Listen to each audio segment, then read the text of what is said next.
no na kama na kama ti ma me fa ntia kese pa enkoma atia Rabiatu Yakubu Nana Akosia Ajakon ono ene ye okokonti hema Mango Ase Ekuapem North ono ene konti hene hono in general moko Mango Ase ne kodi no o Accra I know tendro ekopie mu only one go Francis wa sha me boss Francis na me ne kopie on tendro ade ubodi ne o jecho no me man saso no na kama nti atia hadia Rabiatu Yakubu Yakubu Nana Akosia Ajakon na ekonti hima they say Andrade Mango Ase Ekuapem North they say Andrade da se pa say Andra uma bibia course kama fa nti Yakubu nhira no bibia enkonka enfa onu so no no sounds ono so na former NDC a women organizer New York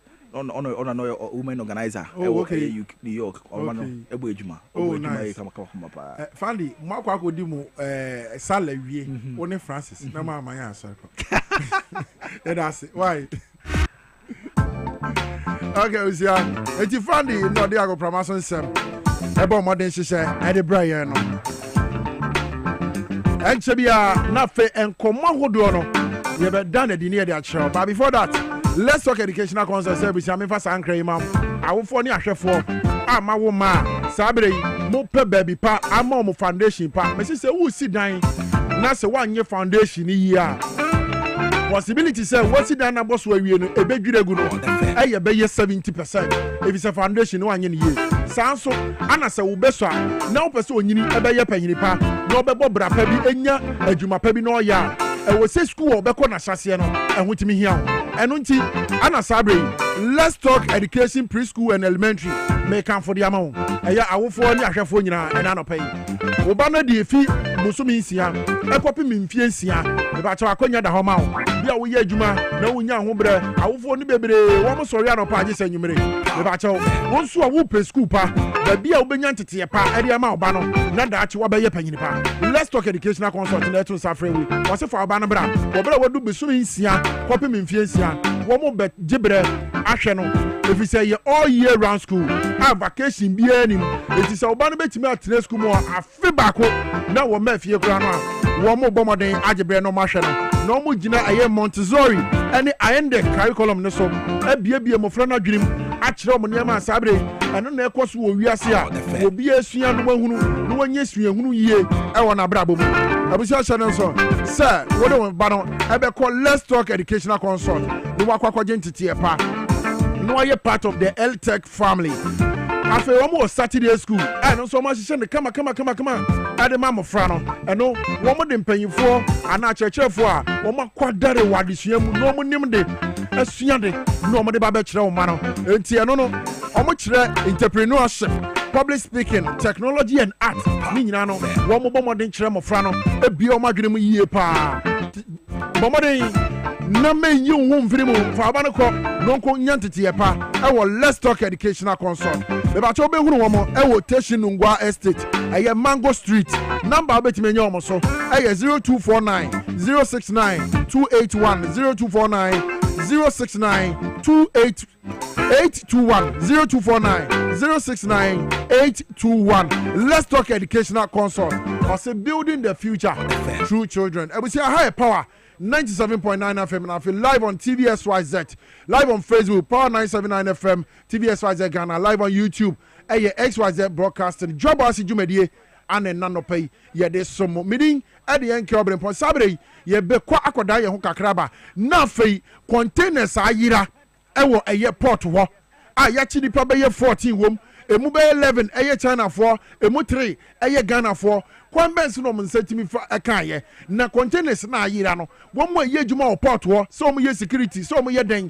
na wo mo ye de fa ho da no kwambensi no mutimi ma ho kwan na container 40 feet container mu odu sei wo mutimi twi over 1300 at the free port wo wo ma ehunu se eye akron enipa bi na abom tiri po so mo pese mo wia containers na mo ton Excellency John Dramani Mahama so akasa wo bra na sala ekosoro ensembe no waka any near did su bebre twen men ko ba bia ye dane ho ba ne ato adwumadi ne so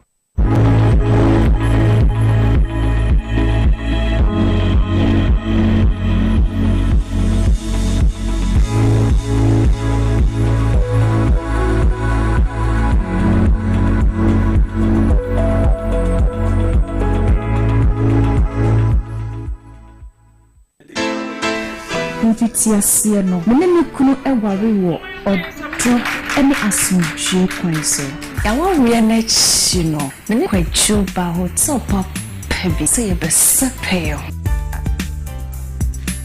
What? A team for so crown on my ye. Bibia wo nyankopon sem. E koba ne san me kunu antina se. E dro botum wajo e edek SM bitters. Wah. Eni gia befi. We na me de yem Bible. Edek SM bitters.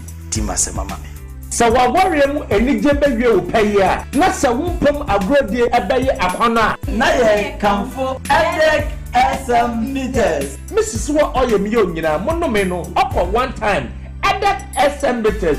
Where do you Hey, oba wa fa yefunu ene oba oma ne ba enufu enumbi wo ye bema na wonya 18 na untumi enum FDA agi edwadie nkatoi yani mesi menananu aguru basa abi bragro tibedu emle no na ma premaye hojo. As for me, I take very good care of my grandkids. Ye di agro na ye sa eduru mre bi kra na me ba no ti me de omo be gumi so weekend no. Hey, mumle memre.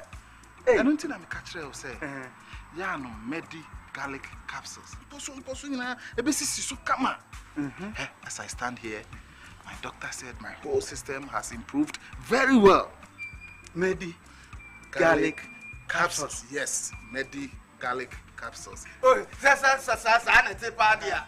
Mambana otu mi ensa. Medimosis garlic capsules. Boa mamoja di nipaduane mu efurusani ye na esiesie oba ne barima ma hon awodin. Ubenya edro yi bi ato omanyi mu pharmacy stores frey wo 050 349 4885. Edro yi enye mamofra enye ndi fie dumienu. Apemfo ene emma emanofo. Medimosis. FDA Ajijwe Nkratui Atu. SHS 1213 admissions have started at St. Andrews Senior High School, and I have good news. Have you finished PEC and not been placed in the school of your choice? Do you want to rewrite your WASI? Have you been posted far from home? Have you been placed in a day school but you prefer a boarding school? Or you have not been placed at all? Don't worry, just hear me out. Your best bet is St. Andrews Senior High School, a grade A SHS with excellent facility and a wonderful teaching and learning atmosphere.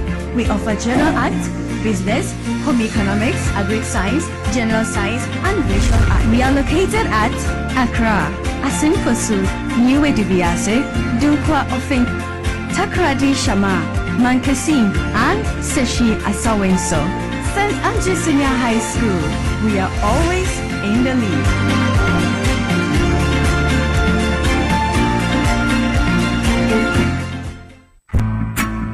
Hey, why fish? Some you would know it. And the man who say I can once a moon. Who cast up a packet, see, and no baha, none in Nasa Tataya, or Casano didn't Sakatana. And but we are the same Papa. Matija Mokanina Spanish garlic mixture and then the capsules at aroma and I'm a pomodressa. Wow, why a nice Sankasa Spanish garlic mixture and then the capsules. And Yama, why you come apart? A woman boy dear for Sunny would be Pedriano. Now a boss is a bro, I want to chew hypertension, a tick or restaurant will be a charge of 10 temper. Gas is young. A macra, a mania movement of future crumina, a torch, we broke a water Vian, after and Hoyan. Anti as no Spanish Jinko capsules, Hana. Spanish Jinko, and no day in Nura, watch free, Jinko beloba, and soya oil moon. And my wife, you must daho. Martin say anti-aging and a good retentive memory. Now you're on Henny. Antec Herbal Center for and then pharmacies can make herbal shops and run some for 0266 11 41 11. A painful about more money for them with the infidel and come. FDA. Aji edwedi nkratoi atum.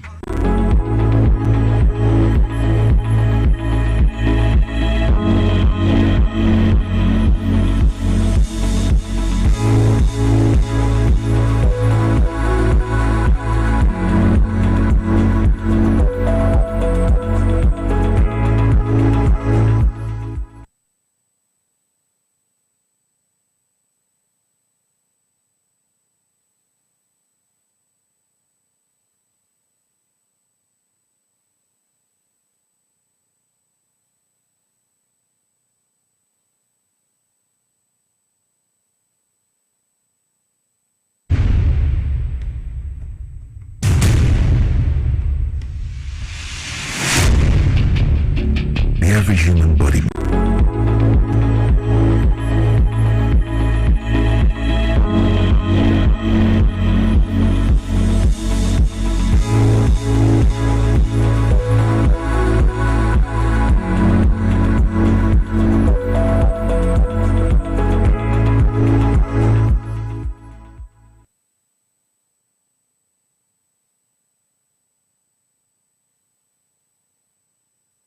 Aha, hey, Power 97.9 FM, and I feel live on TVSYZ, live on Facebook, Power 979 FM, I feel TVSYZ Ghana, live on YouTube, XYZ Broadcasting, Dwabo Ase Jumedi, Anna no pay Guswa, ye de so na Sabrady, and Komwa Hodobre, Anna Edruswa, ye babedi, and Komwa Ahodo, ye video. Assemble Bredika, na said ye debia ye no. Ye baba kano and then swan of power. The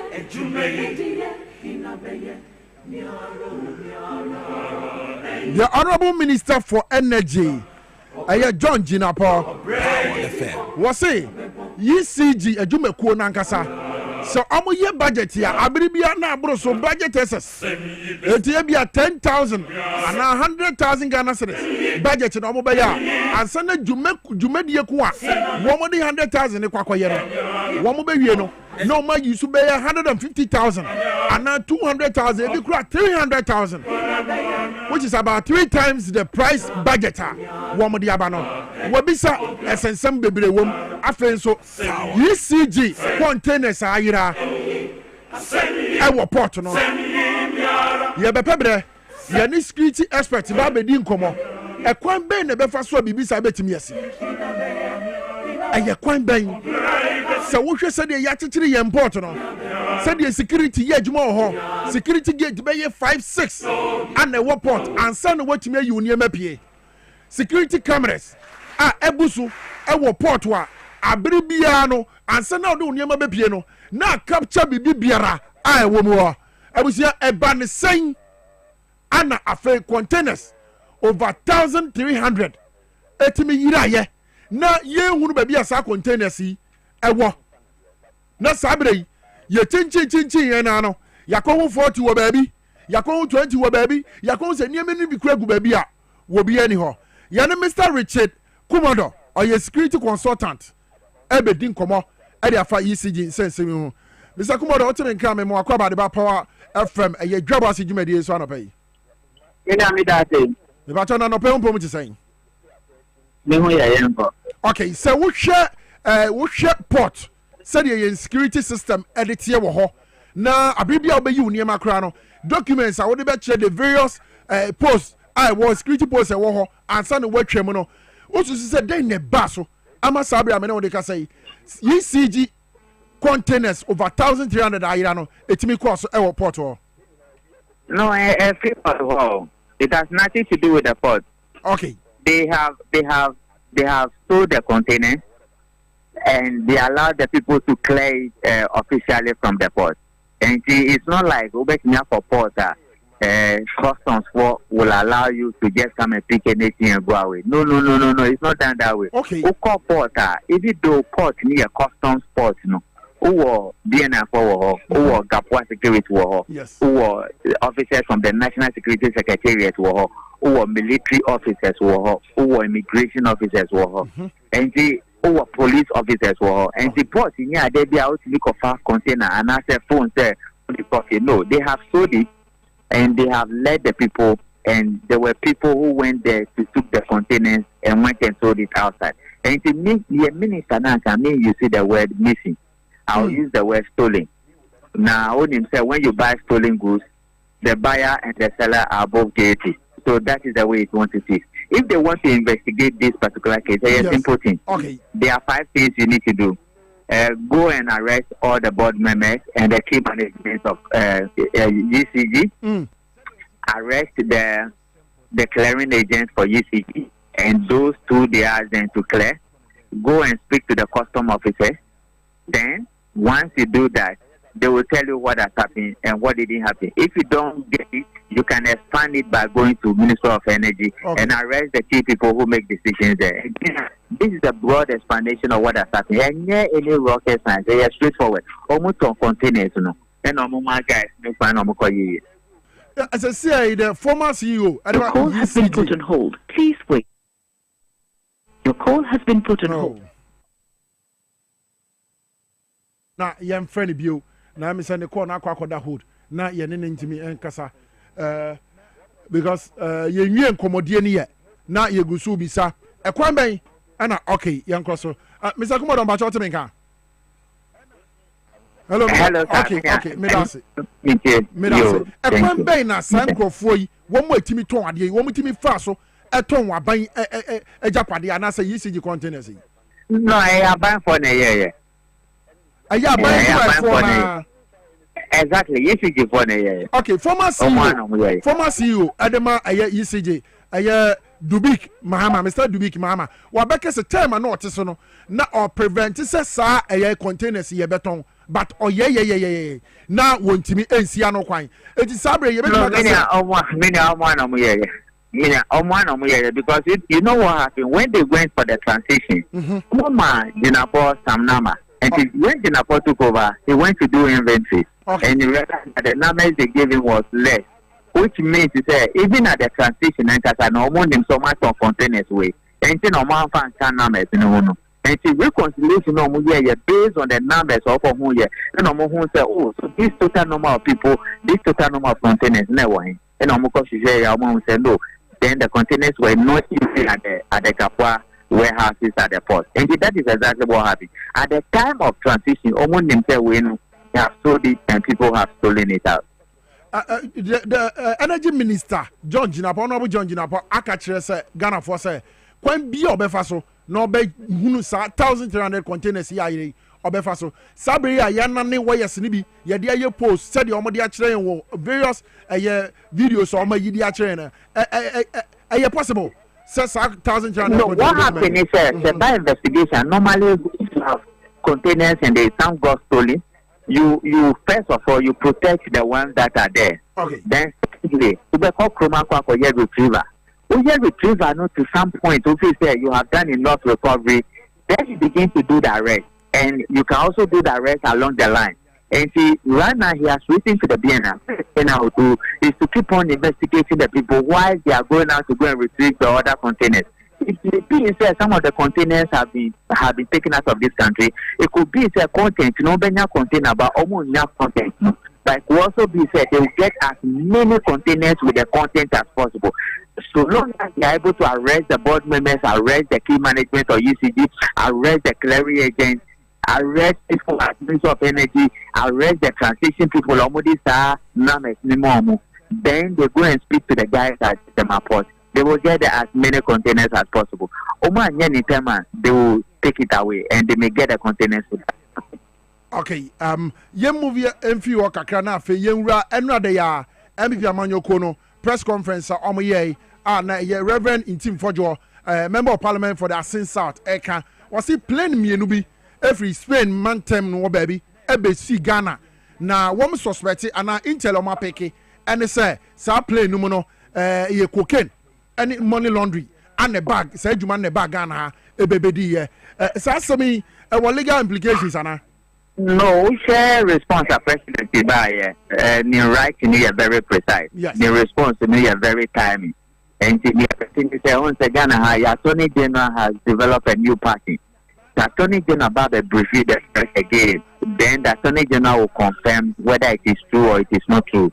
Then again, the parliamentarians in here, any clarification from any public safety issues, they will all can. They can file a question in Parliament. Then the Minister of Interior shall go to Parliament and answer those questions. Okay. But the we are not say allegation. I wasn't too comfortable. Maybe you're intelligence officer, so don't come and tell us you have intelligence. You don't have any intelligence. Just tell us that you have information. Then the intelligence agencies go into it. That is why the president said, let the BNR get involved, let the police get involved, and let the National Security Coordinator get involved. The reason why you see the word National Security Coordinator, and they said, National Security Coordinator for all the national security state institutions. Okay. Back council meetings, he can direct and guide them, go and do ABCD. Because money laundering has national implications. They can ban it from France. Where cocaine has implications, they can risk rank Kotoka and say that Kotoka is a very high risk zone. And Chebenya said we have to confirm whether indeed it came and who was responsible, or it did not come. And what he's saying, it is not true. So that is what we did. So, Ekobane say, Reverend Intim Fojo, National Security for friend or no account. Nasa semi omu bisano. No one said that Yan Puma Sibre said the Omacas or Mapiki Intel. No one ye prove beyond ma. You know, as part of the investigators, they know what to do. The dynamic can say, yeah, they be a friend national security. So you cannot get confused. We have what we call National Security Secretariat. And the president left that now on the National Security Council, and he mentioned it. So when you go to National Security Secretariat, there's nothing like National Security. What you have is there are various offices within. We have Director of Investigations, Director of Operations, Director of Legal, a whole lot of offices within the Secretariat. So, or still, National Security, he's really confused as a pastor, and I was surprised. I think he's teaching some of these things basically on air. He should have said any of the national security institutions, such as the BNI, Immigration, Customs, Fire, Police, and many of those ones. And see, that is the way. But because the president has given it to them, let's see the way it goes. Okay, Mr. Kumodo, you better was a son of pay. OJ, Brain now needing Mr. Richard Kumodo, a security consultant. And you need in Como, and if I ECG containers here, Sabri, Omehubi, no Muguso Mu Tracy, the Akan baby a war, na fe, Wamabomade, na Womatimia Jessa, containers here, Irena, Oman and Necromoni, a Ghana, dia, said the energy minister, Honorable John Jinapo, Asha Ghana Fobo, Saubayano, Uguso, Amuguso, Omo, Yenesa, many appears say, Sabre, or Baba coming, sir, Ewo Fidiamo, PSC Aquaba. Mejoso, Dana. No, when two akunya kese mu de na se bibia okay because bibia anya okay anka omba na adwuma na wo bo no amanse adwuma yes enka ne na anka ye be ka ne se na se na kraste to make communal labor yes ne bi ka communal labor no enu bia na ye e wo ha sei won to me kwaye press conference won se na no me betena ha na me ka se ankrofo bi wo ho a omutumi ka asembia semre ne so se wonu mo wo do omutu strict proof be you one no I say political talk yes sabre no etwem etise bagimi mre etwem eti enne se woni bibi na so be press conference akokwe yewra jomama the way na nisi abre no I to say your friend say wounded lion yeah jata bia fidie bia yi ni nan na wa forso atene nan na frim na ayekro ni bofu ntohie obia o de gengam no the way na woroma sega na akwakoduru no Obrempong ensem ni bi kra wo ho a aban tumi ma meka nkere Ghana for because so wonya bosu say krim a national security threat Juma wo medi okroma no wo enu tabi o say na kodu no ai o say ni bi wo ho mpa yentumi mmoso mfa nkire ni pebia because sa wo koka either say number 1 ebe ma investors on be hold back and answer number 2 ebe bie Ghana epurumu say ho say terrorist and na say bia nipa bonofo bi mra mechim nti eno no yenka baby o ma say o my eti e atembia no e na me press a won fanto ho no amna wo mde yakwa kwhyem no say the light post eto aso e say akisi akọ 430 na 420 na bi say revelation ni banyina na ekọ o say ye ni banyina no na still amna no na etuko eti sa wo hwe krata amampanyi nu amampanyi ko trotu ni Facebook a yes na o kire mu say ade no se ne akwaye no ono de wunya bosu say krim ni obeka ne say national security for mremu sa na akwaye eti meba mewo wa o say moment sa your friend say His Excellency John Dramani Mama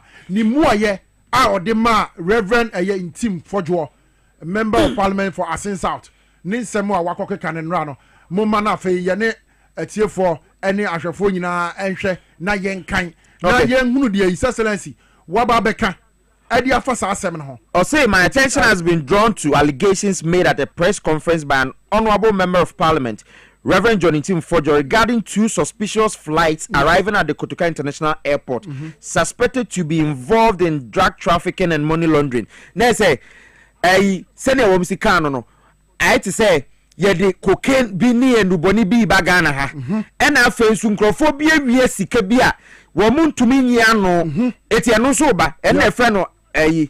Washing machine money laundry no eno e friend washing machine nese sika no se we are untumi nkyere baby a wunya no eti nia wo be ye ne se ebia o de be kwa business bim and I said the see a dime. Okay. It can number 2. The government takes all allegations seriously and to ensure a thorough and transparent investigation. I have directed all relevant investigative agencies, including the Narcotics Control Commission, Lawyer Chumbere Mamohono. And the police CID, the National Investigations Bureau, which is NIB, and the National Security Coordinator. One woman waka kyerɛ wɔn say immediately one woman to me BBT and fully collaborate with the honorable member of parliament, so he provides all necessary information to investigate the allegations and take all necessary all action necessary to expose any drug dealing. My emphasis was eti mampanyi asɛm a wɔka nyinaa ne sɛ wanya akɔ boso de a woyɛ kura waka ntumi nkasa maka nso menwe wobɛwe oboa waka dia wahu na oboa wobɛwe wanya ohunu nko de details bi wo bia fama national security wo de onsa to abere waduanim ubedi nkasa enyinya wanya dun se tum no nko de ubedi na ko ba ne say ye bosirem kan etumi nye bosirem kan because to be mama press conference and oman mu ha American Embassy, UK High Commission, oman bia omo na musifo wo krom ha bia so our intelligence officers all the time no wono mo enenam Ghana ha no mo pick information. It is our beka asem bi sa na se ekoye se bosirem kan because anya ba ni say no American Embassy for Sabre wono mo so aye hu meeting say okay it is a say no free plane free because they must be interested. Say be a plane free US and eba because ebegu US abaye no say so they are also interested. Say be if we got to airport and eba ewo UK abaye ewo kroma they must also be interested. So if you Thailand Bangkok na eba say wono mo so embassy wa omo so interested because and here na ogu wono mo anima say and na say nobody dwadie no eyade ekosoro na say no mo chi cocaine about anya and the street value $350 million. You do good dema edema bema oberuli so to say king size bed bi no enye easy eti den say endubani dwedie na kosoro eti amaya wono mo serious say wo mo mpese wo mani begu ase wo aman bi anim no wono mo so aye worried eti obi aye alert eti say onya ko boss say pe na say aban no eti yira jomama he was very swift. They say my BNM. They say international media houses say say mampenya reacted to it. And now what they are the relevant agencies and other relevant bodies I say one more to me boy.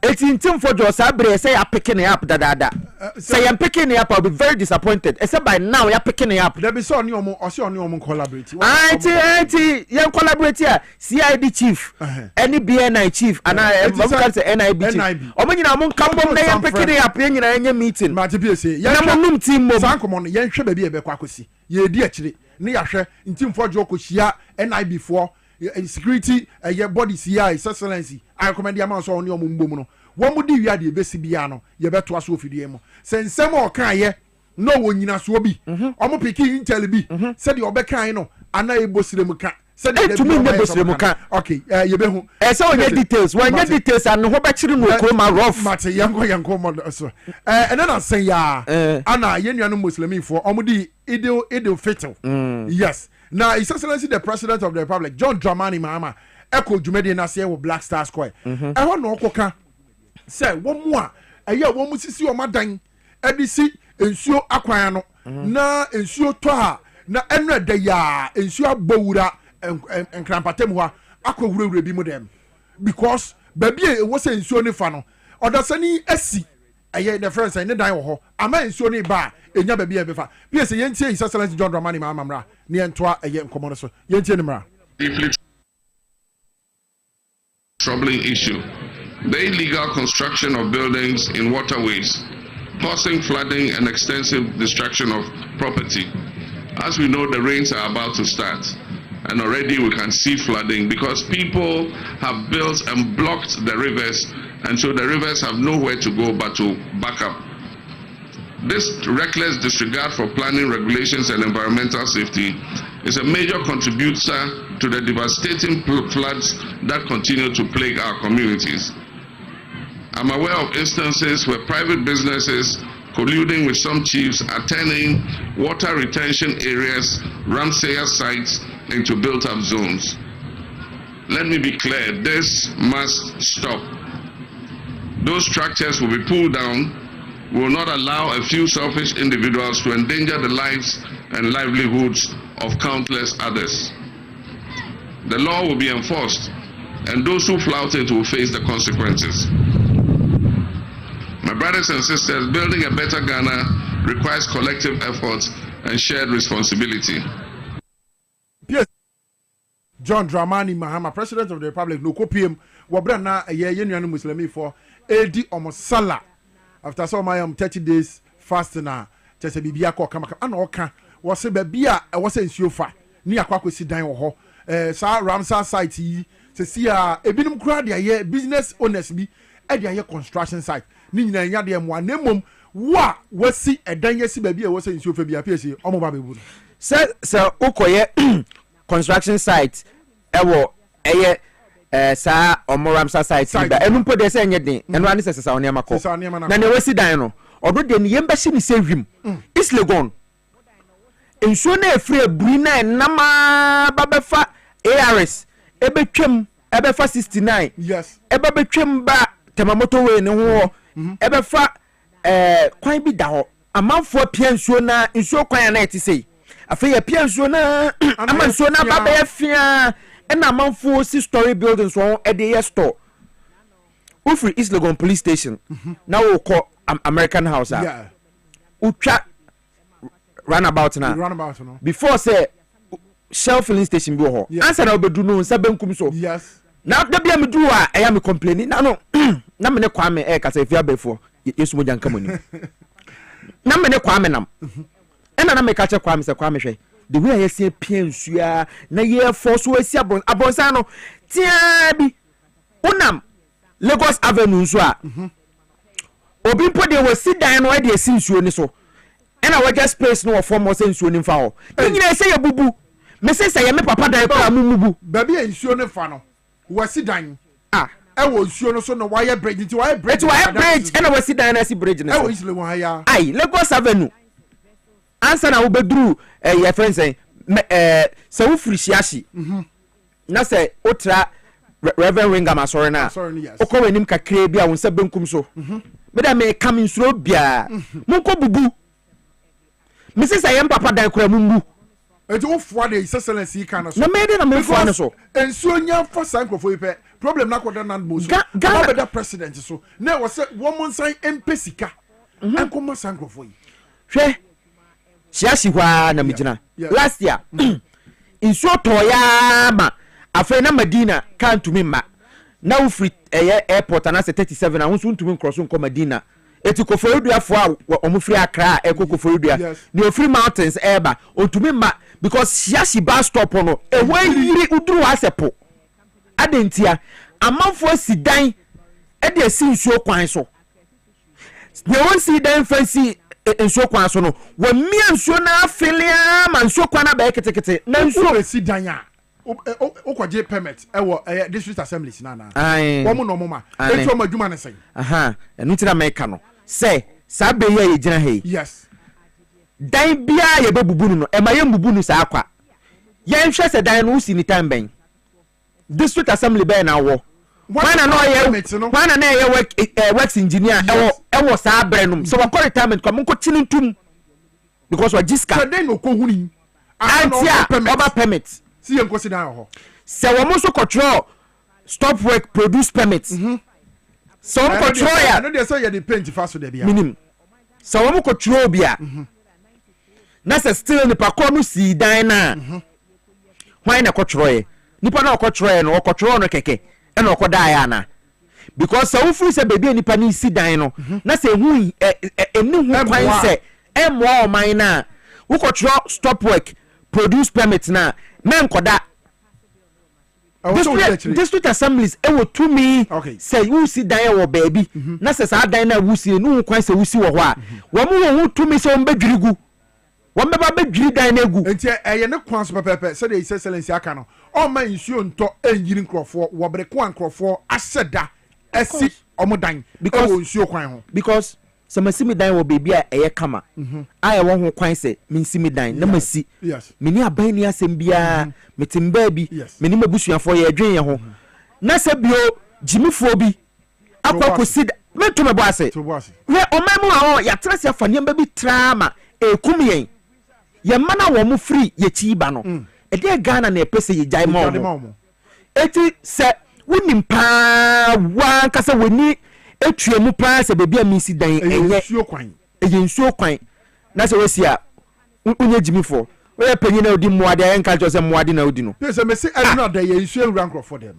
ɛbɛwura nti America no sɛ gyimifo bi akɔ akɔsi ni dan ɛwɔ nsuo kwan so ama nsuo no me a meti mbaabi a mesi mi dan wɔ baabi papa no nsuo na yiri ama afei nsuo na aba mi fie yɛhwɛ sɛ His Excellency the President aka no anka mo bɛhwɛ no ma di susa no ma yi ɛdan yɛ si nsu akwan mu nyinaa de afiri hɔ eti number 1 yɛ gutters akɛse eti number 1 yes aban yɛ ne sɛ number 1 yɛbu dan na enu kwa sɛ yɛbu ni saa tra akwa te sɛ ne mekan no hwan na ma permit no yɛnkɔkye no ɛmfa so yɛ papa kora mo nkye no obi wɔ hɔ nso a permit no kora ɔkɔgye ne yɛmfa ma no but what asase no nko adeɛ but this way sɛ ayi ne panin na wɔ hɔ no kutupa ebi anu amama musika ɛntina meka ne sɛ enti no sɛ yɛsi dan wɔ baabi na yɛ nsuo kwan so na sɛ yɛmfa ne sɛ ɛyɛ Gout West ɛna saa dan ne si a Gout West for sɛ ɛyɛ municipal o sɛ district o ɛhɔ no time a yɛsi dan no hwan na no yɛ works engineer very well eti sɛ kopisa saa nipa na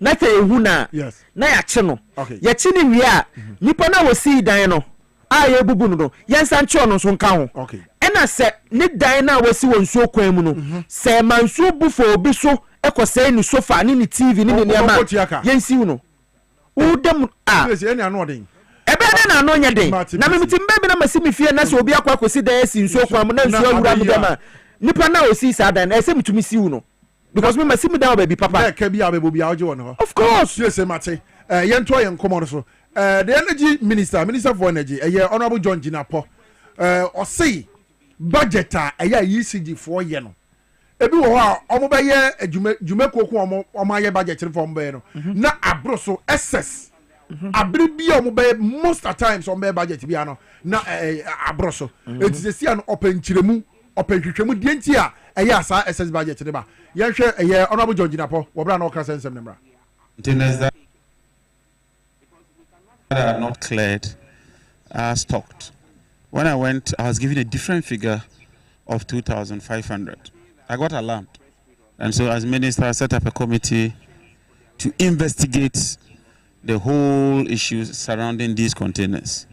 The committee submitted this report and indicated that contrary to the 2,500 figure that was given when we got to the port, 1,300 containers and over could not be accounted for, which means they were missing. Let me put on record that these things have been happening since 2019. And as you can see for yourself, based on where we went, it's a syndicate that has been operating for some years now. As minister, I've taken a decision to break this syndicate. We would chase everybody, pursue every organization that has been operating this cartel. Clearly, as you can see, these are ECG cables. They are meant to be used by ECG, but they end up in these factories and then they melt them in their smelter and produce aluminum rods. That is criminal. I've realized that some misguided element wants to play the NDC MPP politics. Let me assure them that is not going to work. As minister, I've sworn an oath, and it's my duty to ensure that the right thing is done. We would pursue them and ensure that the perpetrators are brought to book. We will do everything we can to trace these containers because they have serial numbers, they have manifest. And let me thank the port authorities and the Director General of the Ghana Ports for cooperating with us and providing us with information. And also to thank the general public. They have been providing the security agencies with information that has led to the arrest of these people. Where we are here, as you can see from behind, a lot of ECG cables stuck in this warehouse, and they've all bolted. Indians and Chinese people They've run away. So far, some people have been arrested, and we would ensure that the law takes its course. Why we have this problem is because if you look at the records, and I have the report here, in 2014, ECG's planned procurement was 1.397 billion. By the end of the year, they procured 8.2 billion. And so they engaged in frivolous over expenditure, procured items that they did not have money to clear, and that is what has brought us this far. The same with 2023. Their planned procurement was less than 1 billion. They ended up procuring 8.3 billion. That is more than 7.3 billion over and above what was approved for them. So if you look at the records, in 2022, they procured 1.3 billion. In 2023, they procured 8.3 billion. In 2024, they procured 8.2 billion. Way above what was approved for them. More than 700%. And so let me make it clear. Those who think that they can engage in political football, those who think they can use this to try and equalize, it will not work. Since 2019, this crime is being perpetrated on the state. The then government slept on it. This government will not allow this to continue. And as minister, I would ensure that we curtail this, we follow and apprehend those responsible, and PSA John Jinapono no. John Jinapono no. Ohine ba John Jinapono. Hey, na and somewhere what Ghana ha. Ofra himfio. Ni papa ye ohine o.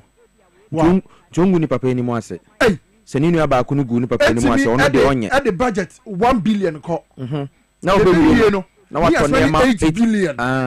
Over 700% of sika wo de ko ase obeyi no. Ana kufu ado amamu no. Ana no no to say odini say 81st birthday o se den. Ono kra say ye pick no. Mampanyi no. Aye Mustafa Bandi.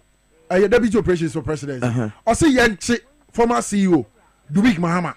Oh, na say simple. Yanchi former board chair. Aye honorable Afenyo Markin. Dabi na ba ku bi wo ho ansa. Yes. Gajekpo bi na gajekpo pi gajekpo o se den. Na ono no wo ho nti ono kra say ye pick no. Sesi John Jinapo ache. Ayi ye fere sen. You were a gapa, Machiawa no pay. Chiano. Oh, dear, no operations man. Oh, just obey you man clean. Bako crown so form. You were Miss Jumaba, Gajapono, Monko Pekino. Monko the fear, Nko investigation. Something cracked out when fear a chess because senior Ademis here no. Dubik Mama Abersono. Yes. Yes, say procurement no, Okokaini estate boom ECGO. And I wouldn't pabia.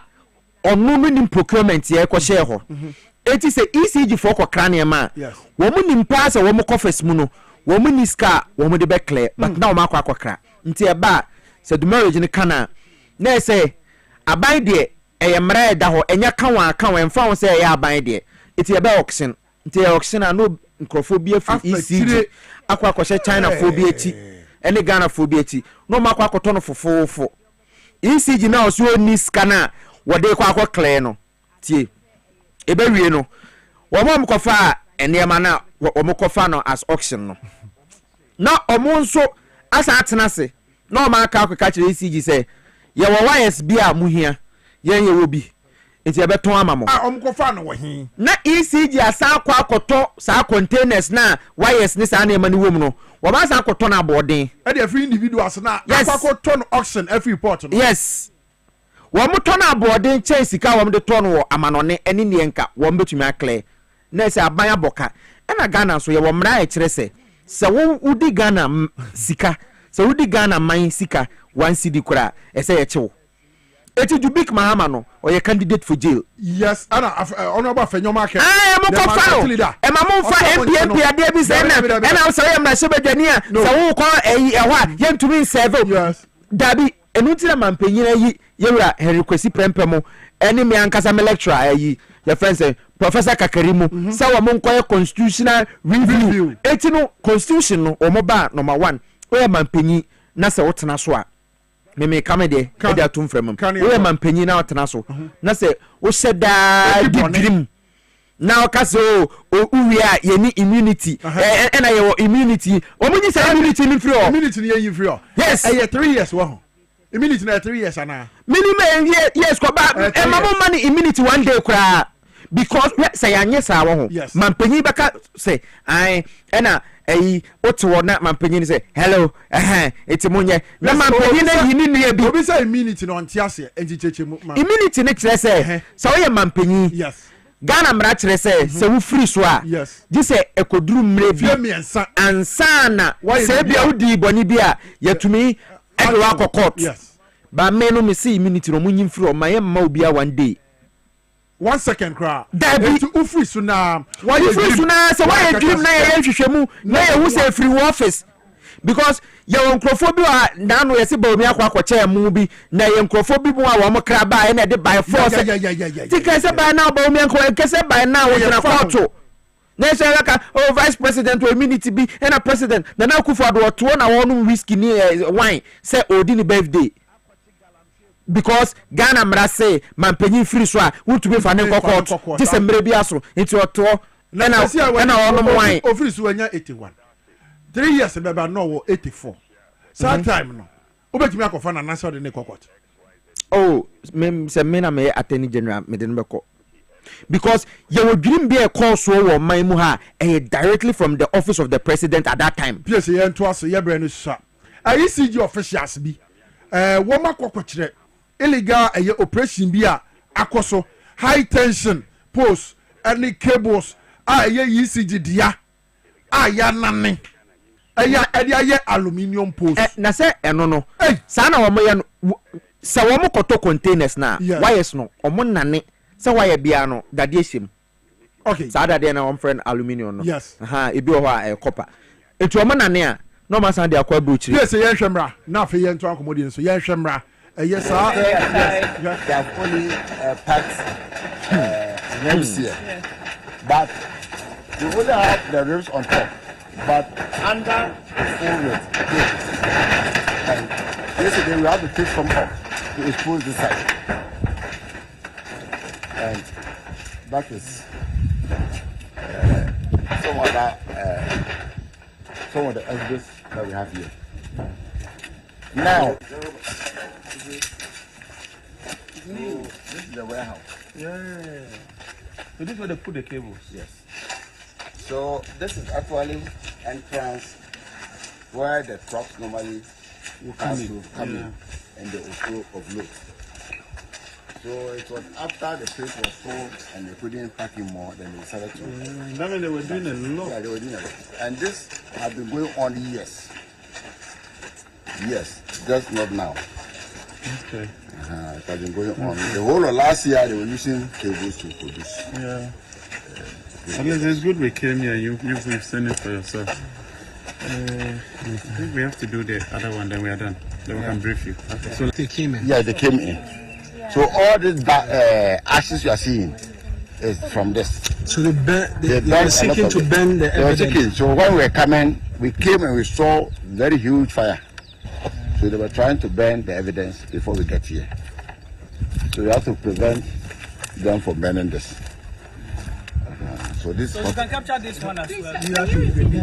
Yes. So what I mean is, after taking the pellets off the cables, they bring it here to burn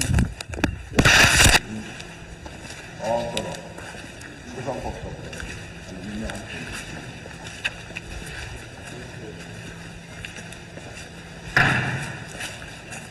So mama ahobolo membra from na fe yenye pieces of electricity wires no it is always screen so sa wires we no eno na eya enam soro no high tension wires high tension ni light pole awodo na ewo ye mantem no sa wires we bi ena wo mo de fa soro no na enyina ma hoɔden afamiti ena gu warehouse no it we na say ECG for kra na eba so say wo wa ewurem obo se na afi yesi nsu ato te se na anu de yeto ya amanfo ofum your friends body bebre akwakọ bubu eti dua to me bu na ato we no so yesi asai eti yenko kra foforo mra no yekọ kra ba na ECG for cartel organized crime. Yeah, from 2019. So we krata mu a na minister na kasa no. Dewra John Jenapo. Was he since 2019 and aban ne da so. It rims ye gu. Na omo de akata so keke but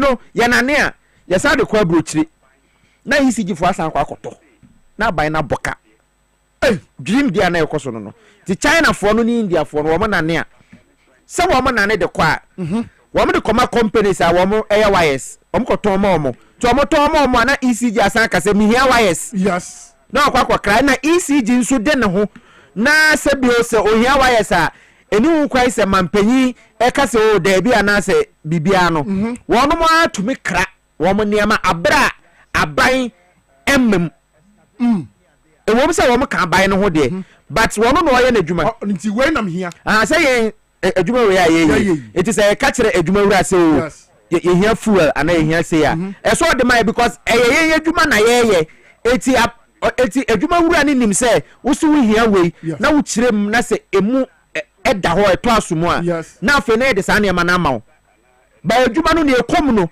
sesi aye production aye a chief of staff e wo hayi Emmanuel Usu any ella kwanya ye faso ye production kwanya ye faso a ye sa mic ya me kasa mu ye connecting adwuma wura onim hu nim de bia so what I say technical issues nti na ete ya de ase so what I say it ECG kasa ohia bibia abiding to me nkonko wura mu nka because ECG no what the technical terms be by ye here we it abiding ni hu hwe ka enu nti no wo mo sa tumi no say wo mo to be kra wo mo niam because aban business wo mo top power maya wo mo nyam faso nti sa faso ni bi na o makwa akoton na fei eba na ya madimorage akano it's a kana na aban oxygen na wonim say ebe before ade eye asam kesi ESC krono kesi a akoso e wo port ho a ECG containers over 1300 ayano eye ebe before the year politics are say one more person more pressers ade no kro esi wo NDC breso enya no kre wo brekwa NDC na 2019 na NDC na net so dabi enya na akufo ado na net so eti no Ghana for de bia me ka o me say he Ghana for obia wutie me anope ya na ohwe mu TV so fatu tirimu say MPP for no mo yo mamboye for so ye MPP ni kra for political lens no yi fatu ho neti asem ya mi ken say Joma ama ba so no the way na wo toto ne ma no eyo mahi etoma yo madwe say all the time no won be yiro mo wa atoto ne ma se de be ya ade ne be kwa kwaye te say Joma ama kra no sa statement first one no na kan request for assistance to evacuate 706 ECG containers we Director General Ports and Harbors Authority and I declare an command date no kra wo he date no 7th March 7th March 2025 okay yes date in was one okay yes okay it was say you are kindly informed of plans to evacuate the list of attached containers belonging to the Electricity Company of Ghana ECG to the Abelenkpe warehouse of the National Security Council Secretariat. 2 meanwhile all port charges be suspended on the said containers pending outcome of ongoing investigations on same. 3 regards Osman Abdul Razak, National Security Coordinator. Na Osan Ekope, Honorable Minister, Ministry of Transport, Accra, Commissioner General, Ghana Revenue Authority. And date no, sality. And a woman could chat date on the 7th of March no kwano. Ome twa ne heading no. And omo da kwakwato say containers here ira ye kan wase mi. NDC abreso. 7th March. No, na 7th March no say 2025 so. Enti dipo ko twa no nim nyansa. Papon. Anka ode 7th March no ka twa no style bi na member 2025 ne ma now they try heading no the pakro ko twa no wabo ba MPP for no na me ka no say the way na yewra mahama ni na soa for no ebo adwuma no eyo omohi o ma tran se hu say na ya breso na nka yebetuma ayo say dey ba ya tuma anye na Ghana for so ani ate eti no esa na omo ho yira omo asa de nsanso no bi egu omo so apia ti na omo titi omo ho eti no omo betuma ya ne say yenso yentoto abo enko park so very well the minority in parliament MPP amanyoko yi omo masebege man say omo be minority micro minority oh okay 88 I 2028 a press conference honorable member of Parliament for Asin South and the DNM Reverend Intim. Now, okay, in the month of February 2025, national security, SCZ, Gold Ase, and Sikabi, that were my gun on the 9th of February 2025. And you have yes, yes. Okay. It is Sabri, Aquacosi saying, what will be say,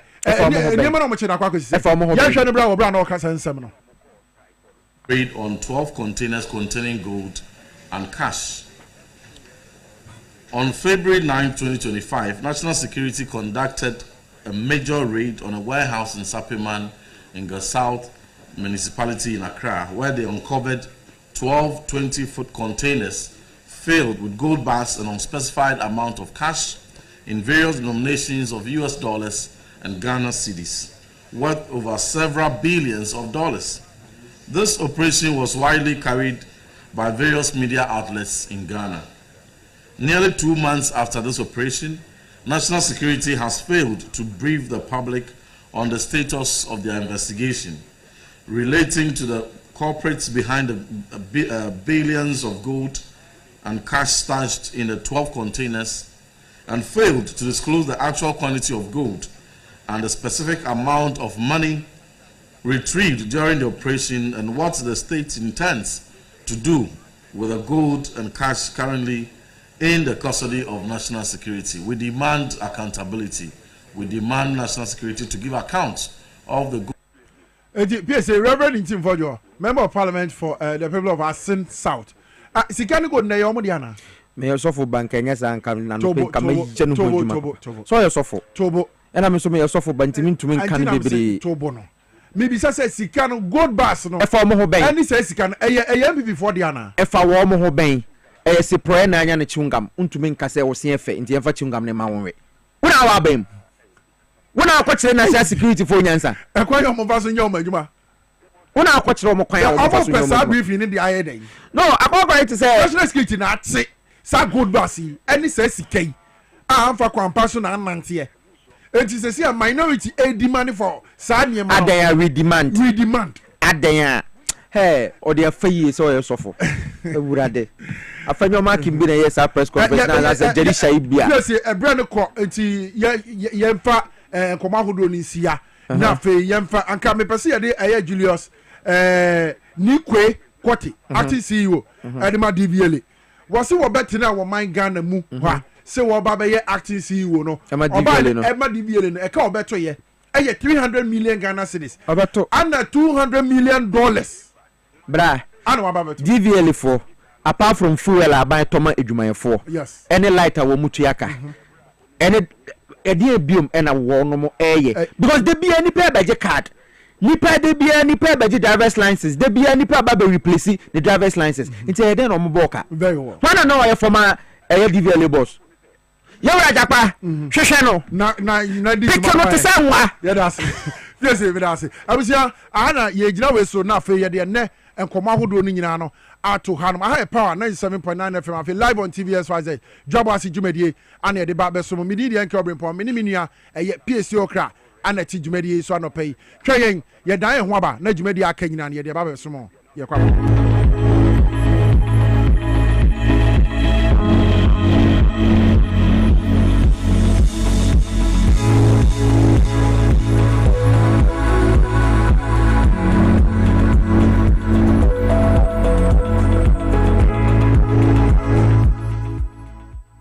Mamina was say enano pay na memfa enchiasronko emfi True Pharmaceutical Company Limited ema yahwefo ni yetifo mama yakase True Pharmaceutical eye company kasia yakwakofa enu papa edi afi India edi aba omega na mu ha ebo adwuma na ebo amanfo yeno ni nyina eye no bi a Food and Drugs Authority aye nhwehwemu edi afa yeno ni nyina ho agya tomu se yeno no eye papa ebo adwuma intigana for emfansa wo mo ho yare enu aye de abadwaman so no edoso na mum ene ye brani sa intimesero se ubeyi wasomu yi na mabobo no kakra ne ne nyare a esa ye kono ye ko yenim no me de telephone number ne betudwa ebia na matimi acheche yawe mu sania wo hwehwe no ebia na ebresu nti yentumi ankasa mfa yawe ho a na enu nchese ye ni wadru wo fa ye telephone number no na ye di nkomo a na nanom so oton yawe a na unya no wadru aduro ba ko medical ya kasa fa ho True What Vision Capsules. True What Vision Capsules. Sadru we menim se mama ebi ana wate ho asem. Enani da edikan ya wote ho asem a niama abribia ya na ye kasa fa True What Vision Capsules ho no. Nipadua na akwa ye nkane anyankopɔ de aba ye ye ani. Enti se wani no ehu to chimape na chese wiase kra no nya de a ebe ye odi bim. Entwen emma wani no emfra. Wako hospital na doctor akacho se wanya glaucoma ana pressure bo wani no so a aduro ba ko a ebe boa wo True What Vision Capsules.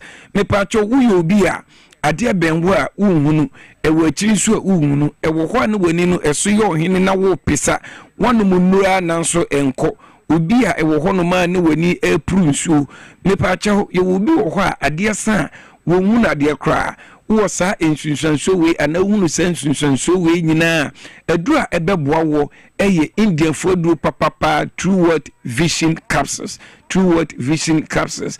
Na me pacho wa ete esi weni so ne potoka se me yaka ne cataract no ete esi weni so a me pacho ete ne esi eni no so a ehya ase efifi ketekete enkakra na ete ne eyekese na ekata weni kosua lens no so utena se ya hwa ha na ete ne kata weni kosua lens ne nyina so a automatically abu weni fra no me pacho entena se ntwen ema weni no enfra eni yare bia wo eni sunsunso bia uhunu no me pacho eduro ba kwa ebe na ebo adwuma True What Vision Capsules a India food papa me pacho capsules na uji na wakai na waji True What yedura powder no stem cell True What stem cell no eni edura powder no onuma na wakai na waji eno nso bi aka ho afi ma me nkasem fo yedura ye friend joint fortis me pacho uyo obi a waposo ohuna nyina ya okotodwe emututu usisi ya oje ho enji me pacho edura ebeboa wo True What yedura ye friend joint fortis eno adwuma ewu ye no mpem ene yaposo enti ni akofa ohaw no ene sisi yare no ede aba nyina okotodwe na emu ya ahono me pacho o joint no o Catholic grego na ewo okotodwem ene waposo ebia na eho na ahwe anase eho atochima no oma onsa eka joint fortis na eni de mu a ebeyi sa ohaw ni nyina afi honum ama wasomu atumi adwo na afi ma menkasa mfa edu a ye fra ni Nerve Alive ye Nerve Alive no nso no eye entinimu adwuma na esa entinimu yare me pacho obedi hu se wanya intinimu yare unya intinimu yare na ema unan yotititi unsansu yotititi me pacho obi wo ho a se wo fa ade a ehye ana ade a enyunu ice block ana so wodini sa tunsu hye mu pa wonya feelings bia wonya tinka bia se waso ade a enyunu ana se ade a emu ehye obi wo ho a wonante a na yese ni namu afiri mfifiri ana se ni semu nyina efiri mfifiri wo ho a na yese panie di ewu woni namu ana se ni semu me pacho u sensunsunso we nyina na kasa chewe se wonya intinimu yawe afi obi so wo ho a wonya intinimu yawe na ema uye bema utiminya enemu mreye obema no emutimi ye mre utiminya sisi yare ensunsunso no doso na mum yebre no ene yebre ni swa ebia na mantimi amho yare so True What pharmaceutical Indian fo nu ahodo ayede abadwaman so no doso menim yare a etete wo enu amabubo so ebia na upibi ato bomodin na fa ye contact number no na baabi a wo bia no ye betro pharmacy drugstore anase herbal shop a ebenwa ubetimi anya yedru ni bi ato ubefra yen ewo 0558 724 302 0558 724 302 0558 724 302 and 0595 58 2628 059 558 2628 059 558 2628 ufre number we mu bia me pacho ni opese uhunu edifa yendo no ho ba bia wo a wote yenka efri yare bia edu nya esan edwenti yentimi ammo oyare no so nyina no mepacho yebenya ntoboase doctors ne nurses a wo mu wo True Word Pharmaceutical Company Limited ebenya ho abotre na ye ni wodi nkomo na ba bia wo bia Ghana fa na ba bia yetumi abomodian ama wo nsa aka ye no ni bi.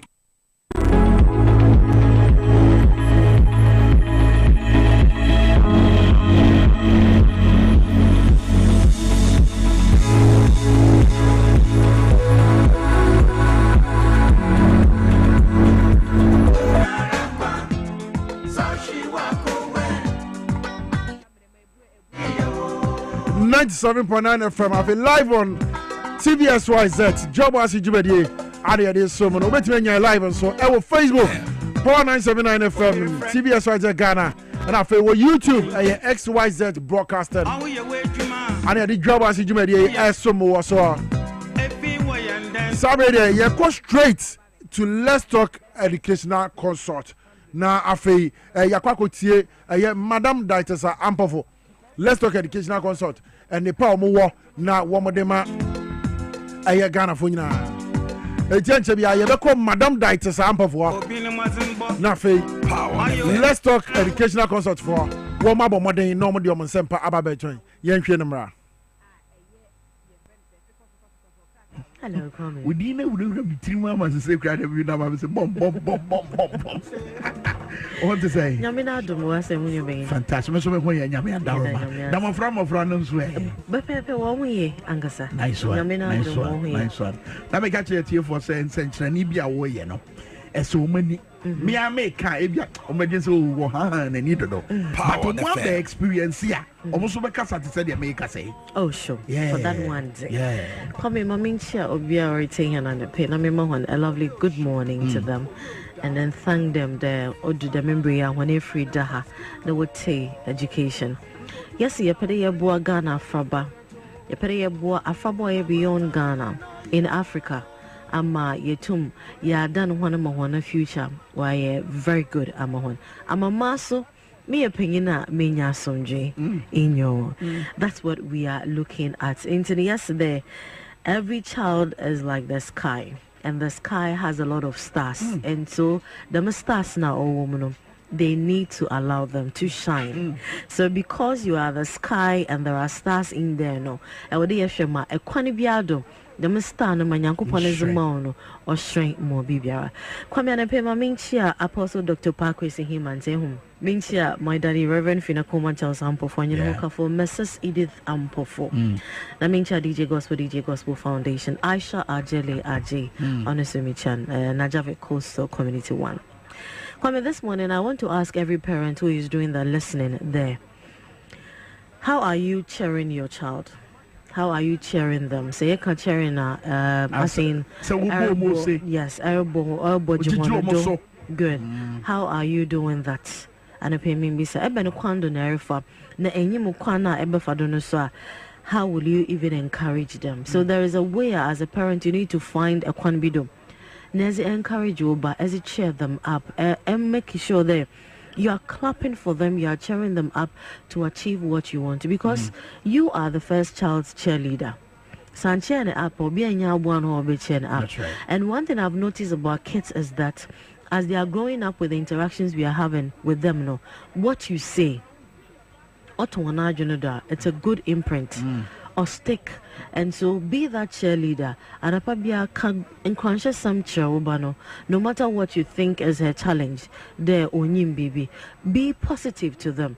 It will get to a point where they would love that. It will ring a bell. I was listening to one mother's conversation on Ghana had a aperture, an African American lady. Nanebane is part of sport. Nobody wanted for some time, but because of the conversation and the kind of cheerleading now, Ots nature, like she traveled far, she came back and she joined the sports program. Into our nature, and our friend Abano, and all Kada, you are doing good, you are doing excellent. I love what you're doing. A friend in nature, we in nature, do be baby.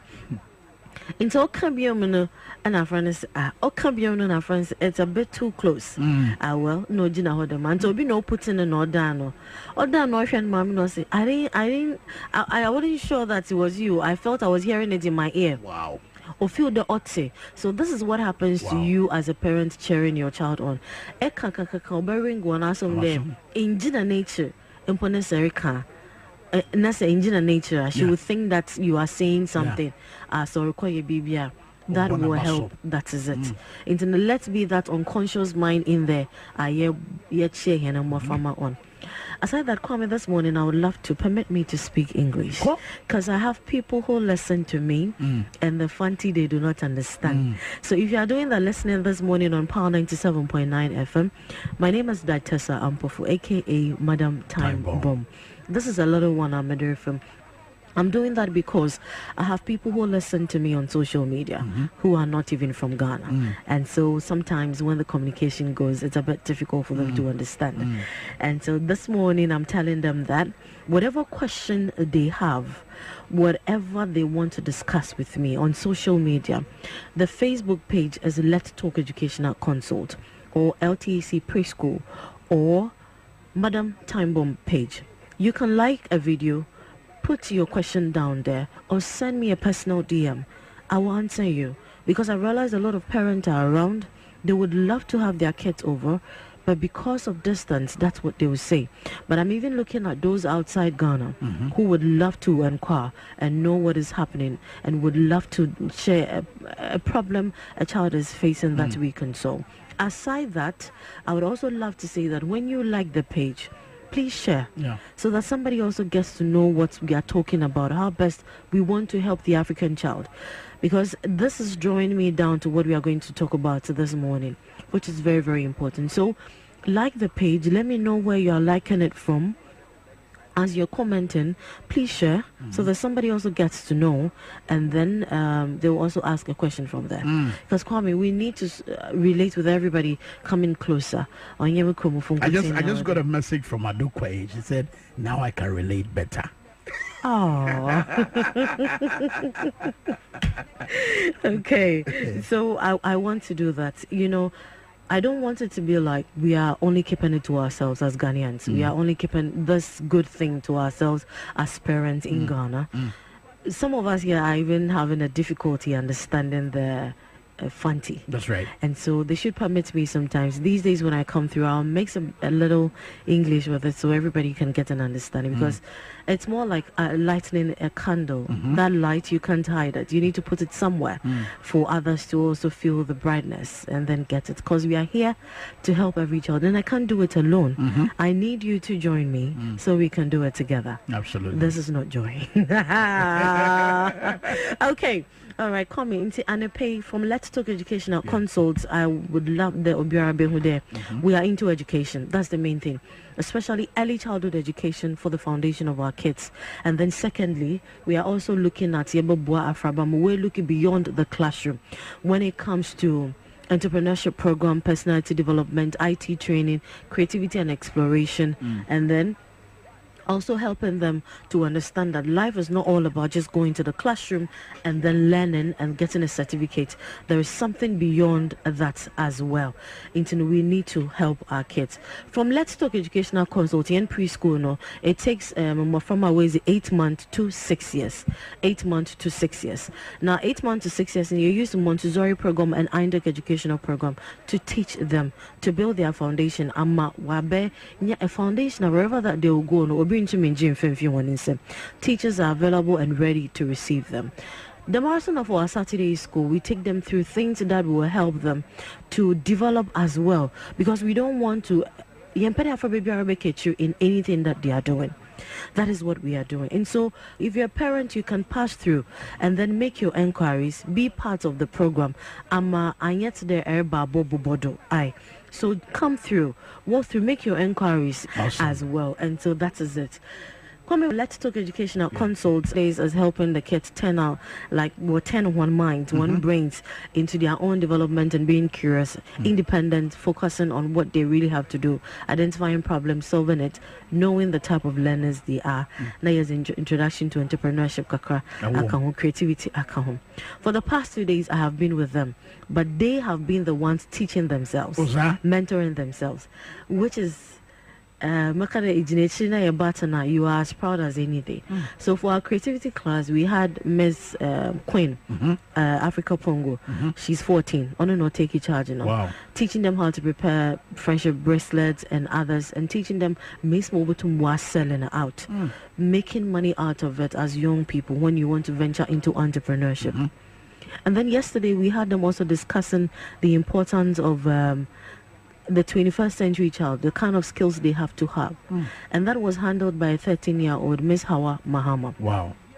Now, as they were doing it, I stepped back a little and you want to have a conversation. At the end of the day, when we were wrapping up our conversation with what they have learnt, Enyama 6 being a wobodo mom, my kids are learning, and so all the other questions they had, they wrote them down. Then they started asking. This is how independent we want the kids to be, to research, to read, to learn and explore and explain things to their own understanding. Also, who is a 21st century child? So I can remember what they said. This is what the kids said after handling this project. At the end of the day, all they said was, then we have a lot to do, Miss Tessa. Wow. That's what they said, all of them. And so they went like, so Miss Tessa, we have to learn about leadership skills. And I said, yes, you have to. Wherever that you go, be you a leader, a follower, you know the principles of working with a leader. That's right. So you work with it. And what you are doing right now is you starting to work as a leader. Yeah. And then they go like, then we have to have good communication skills. We don't have to be talking and doing and throwing our hands around. And I said, yes, it's very, very important. We also have to be creative, because in everything that we are doing, whichever way we are doing, be able to make it. So we have to be very creative. Yes, we have to be creative about it. And then they also added that we have to think critically about everything. You know what happened, Mr. I said, I don't know. As we are sitting here, when we started talking about it, I realized some of the kids were not understanding. Because you are using the Montessori methodology, we have the 6-year-old joining up to 14, and they are learning from them. That is what is building their confidence. And they were like, Mr. Sir, we have to critically think about how we have to answer this question, how we have to talk about this to help the little ones understand. That is a 14-year-old, 13-year-old communicating. And then they also added, so with a collaboration, it's not just about collaborating with somebody, just making friends. You have to be cool with that person, know your basics of the friendship that you are forming with that person, to know what you are collaborating with. And then we have to learn how to solve problems. A question is, so what problem do you think we can solve at this moment? Then they were sitting down. Then one of them goes like, Emanuela goes like, Mr. Sir, you see the rains that's falling, the floods and other stuff. Can we find a way to solve it? Wow. Can we talk about how people should build? 40, Hawaii is 13. Yes, from the basics. And they are starting from the land, talking about the houses, the pathways in Awadofa, and all of that. And then we talked about it nicely. That is them trying to draw in. It was through the conversation and as they are learning. After that, they told me that in order for them to solve all these problems and all that, they have to put their ethics and values in place. So that, what are we trying to do? We are trying to say that the child needs this. The child has everything that's explore, being guided. The things that you will see, the things that you will hear, the things that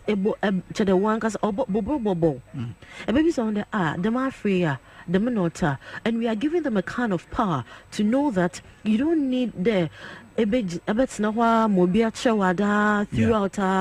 the moment you identify your learning style, the moment you can communicate and interact, the moment you can read and explore, it means that there is something good you can do. If my kids are asking me, how do I become a leader? How do I help other people? How do I go about ethics? How do I go about communication, collaboration? And why am making friends to collaborate? Let's identify the basics of our friendship. And why we are collaborating. That is what pushes me. That should tell you what we are looking out for. That's right. What we stand for and everything. That's right. That's why, Barton, I would love you to send the questions. When we share this, say we share it on our pages as well. So you can go there and like it, share it. Our question be you type it. So that we can answer, because me one could never keep warm. I the movie can answer the air selfish. Why pessimistic? Into Yampedam, Let's Talk Educational Consultant this morning. We came to you with the kids and what they are doing and how they are going about their learning. It's in main new urban film. And please come forth and register your ward for the preschool education and the Saturday school as well. Okay. Because that one, or ye boom, Ghana ni ye, or money ni ye, they should call us on 0249 069821. 0249 069821. Follow Let's Talk Educational Consult on Facebook, Instagram, and LinkedIn. Thank you. I walk into a second.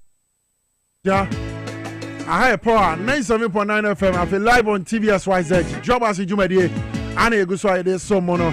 Madam Dieters are ample for Let's Talk Educational Consult. And our teninka say wooding come out at the Cheremono. I was on him say Eastern National. And Chebia, near Baby Eastern. Eastern Subedi Vina Yoda, now go to Mede. No one yaka show home. It's mega cash for woman a XYZ. Aye Easter sika chedie promo kasiebi ade baba besomo abusia ebesi ebraso sa kwenya da hopa ma wo se obetimi edi be 100,000 Ghana cedis in cash near the akegu nsem kim Easter way na watimi edi na wakoma to yem ne wani atimi age ebise krombe ye oda ene obetom enti de ubaba ye nie e baba kire konya obefa so obetimi edi se sika ibie aye up to 100,000 Ghana cedis. It is kind of 1 billion. And I'll bet me idea. But more than enough for phone. Network BIA will use you. No one dial it. A star 426 star 5 hash. Star 426 star 5 hash. Star 426 star 5 hash. Not mega cash. And the SYZ Easter Achadia promotion. The Bacho Coso Dale. Not me DB. What to back be a 10 Ghana city per. 10 Ghana city. Now it's immediately. Sika bebre. National song. Send na what we biara. And go through Easter no. Nipa ubeti me di 14,000 Ghana cedis. Now what we are. You be nipa. I obedi 14,000 Ghana cedis. Wabrekwa. What don't watch sa a year mega cash. A year sika promotion year across you Easter bremo. Maybe so grand price in the year 45,000 Ghana cedis. Leno ya bodi ye wadi brabeji kofie woni abusuafo no momfenko enjoy Easter na bibiara ntimi nya kama the bacho bomode Nigeria ho so do ho be share promotion yi mo dial star 426 star 5 hash star 426 star 5 hash the bacho number money fa ho shem shene so se wo koso wo to ne bebere no enne be ma kwanya be mo watimi edi 14,000 yibi anase 45,000 yibi Easter yi mo no one setting akabe mega cash large boss na was say easy say ubebo na easy say ubedi o say we ni kase na live large e wani jiemo kai say ubebo star 426 star 5 hash star 426 star 5 hash na fe watimi edibi kai national so say wundi mfie edun woche ekosora wonka ho eno wuntimi ntubi ntemfa ho nshem abisa sabre dia Dreams Fertility woma tenase ene woma pomudi mu nsem wo munuro a mo wo etiefo ne ahwefo aye ready so meti ra me ma kwaba akra be joso na wo bom tisen nyame adom bokọ ye ho ye pa festival no Dreams fo ene Ghana fo mudi right odum say Dreams de bad dreams ayasem ye ba ko pe the whole Ghana the whole West Africa obi edum say bano say ye ko festive season say ya na ebe fese woni oyere no ma ene obusuafo mutu abum anase mudi abum ade ba ko ya reho ne se bronya ya dura na Easter ye wuremu na amanfo ne omma eko e fere say market eko to ne na wo de unu kurunkutu anete na Dreams adwuma nyina ye ne say awo nkuto yensa yare bia nka wo ho anopa mi srew he say number no na mukromo mfa na war number no 0599 555 220 0599 555 220 and 0597 225 388 0597 225 388 and 0597 225 389 0597 225 389. Na yaka dream fertility clinic obia ni mu se yare bia e fa wo ho yaka kire se YouTube na block ebia wakoye fibroid operation ebia wakoye surgical abortion udi woni mi na waye mpo ba wa ko hospital yaka kire se wo de wo no untime woda ajize waye IVF ajize oketa be 300 million bra dreams eye fufu to 0599 555 220 telephone number na me de amount no ne be mo woni ja wie pi na wie ta e na me bobo ma wo no ntime nkochi nko ba bia bio o last stop enye abibiduro ene no nso nye orthodox eye organic medication a ya de treat amanfo ama wona ye se enye yie no ayeyi 0599 555 220 0599 555 220 Mr. YouTube na block ya baby abetima bedu dreams a ye be clear sa problem ni nyina free ho na ya sa ma wako hospital kwa waka kire wo se YouTube na block no e dream fertility clinic me pa cho the only place I obetimi akọ na ya clear problem no na hospital akọ ye se YouTube na block de wuntumi wo da se obetimi no kunu adi ahyiamu na mudi ahyiamu mo obetimi awo afa mo ho afa mo ba no entumi nsi da agese mo de why IVF Mr. Obi aye mpremiensa mprenai amfa sikapudu atuogu dreams pe na ye accuracy rate no is 99 point something%.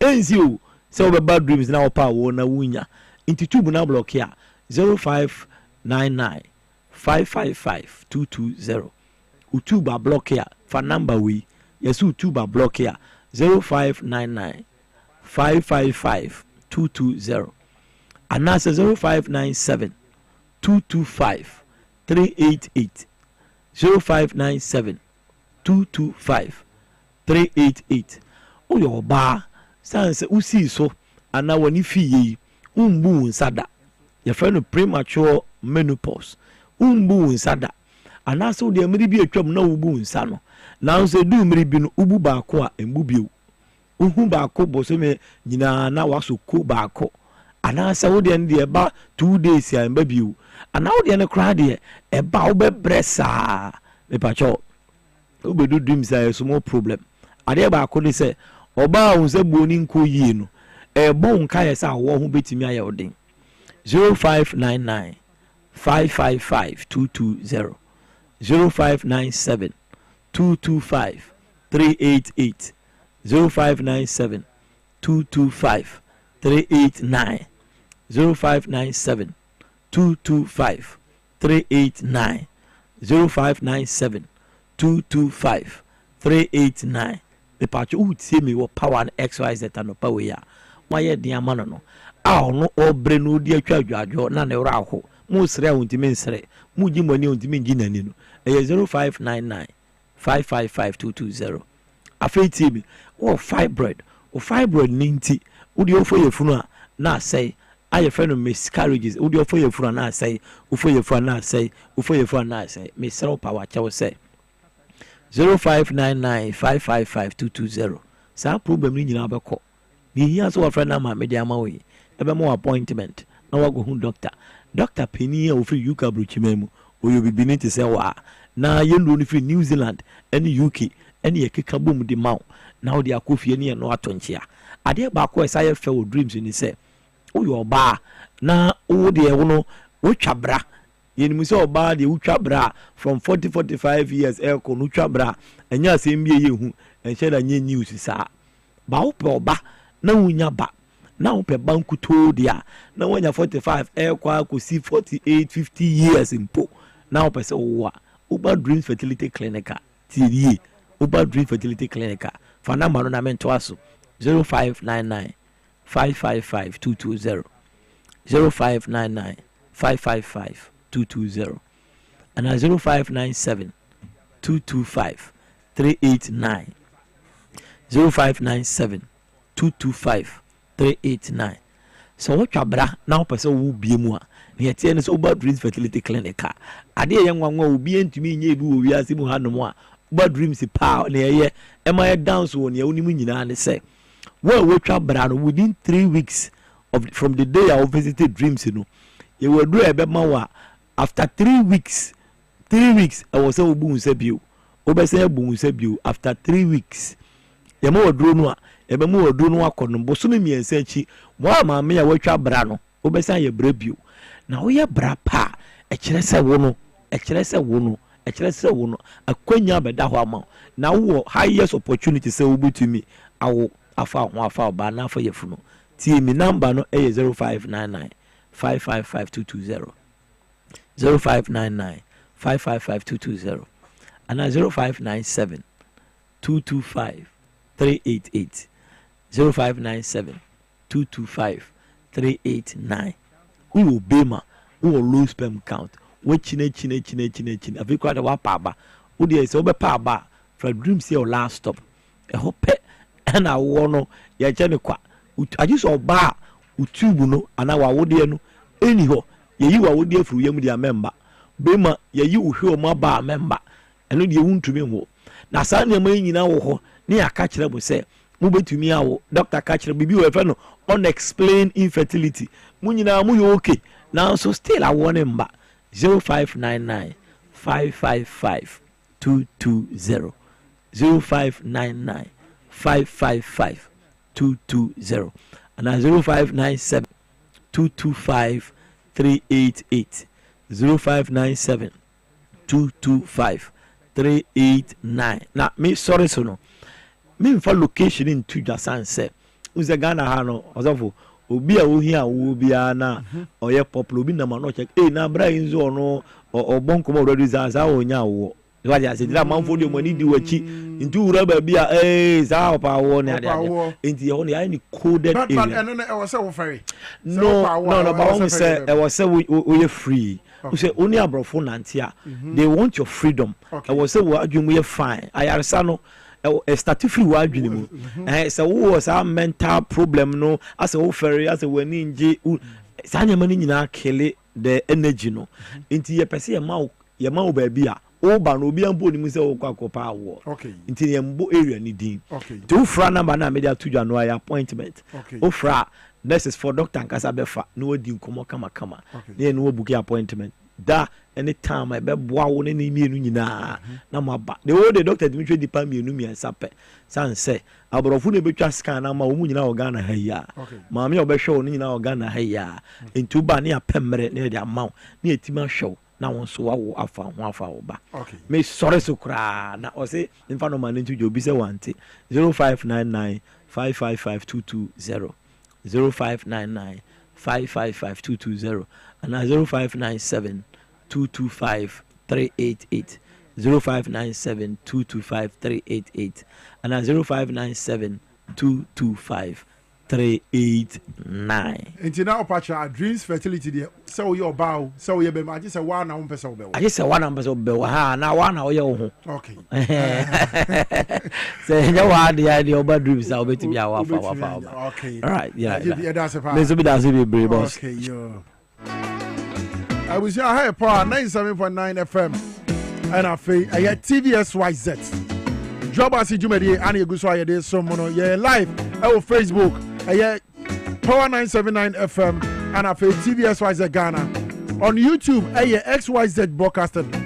Na fe Jumedi aye di nyina no. Wonso watimi anya bre na ye ni wadi Jumei. Na de wadwen traba beta echi. I was here hola Sevia herbal clinic. Sam enkancho. Sebra no nro a ode ba beboa wo. Na fe yarewa hodo bi ati say swollen legs, breast lump, stroke, diabetes, afe source, kidney problems and waist pains. If I choma bo modern e wo enwaduro kama pa wo ho a obo ma so ya wɔn bɛbɔ mɔden na afei wɔn de ɛyɛ saa nnuro yi aka ma yadewa ahodoɔ yi abɛtena wabrabɔ so na tumi afiri wama ho yadewa ahodoɔ bi nso te sɛ ɛyɛ asthma pulse koko afei epilepsy menstrual disorder and a restoring of ɛyɛ sexual weakness mepakyɛ hɔla savia sɛbra na wɔn bɛgye berɛ ahwɛw na wɔatumi anya hoɔden akɔ nnwuma so apɛ sika de agu botom pakyɛ wobɛhunu wɔm ɛwɔ asaman opposite access bank from wɔn numbers yi so na afei kɔ hɔnom na wɔn mmɔmɔden ɛnyɛ wɔn a 0576 656 658 0576 656 658 and answer 0200 623 038 0200 623 038 na fe hola severe herbal clinic for one more morning and Joe Fesso no more show ye pa.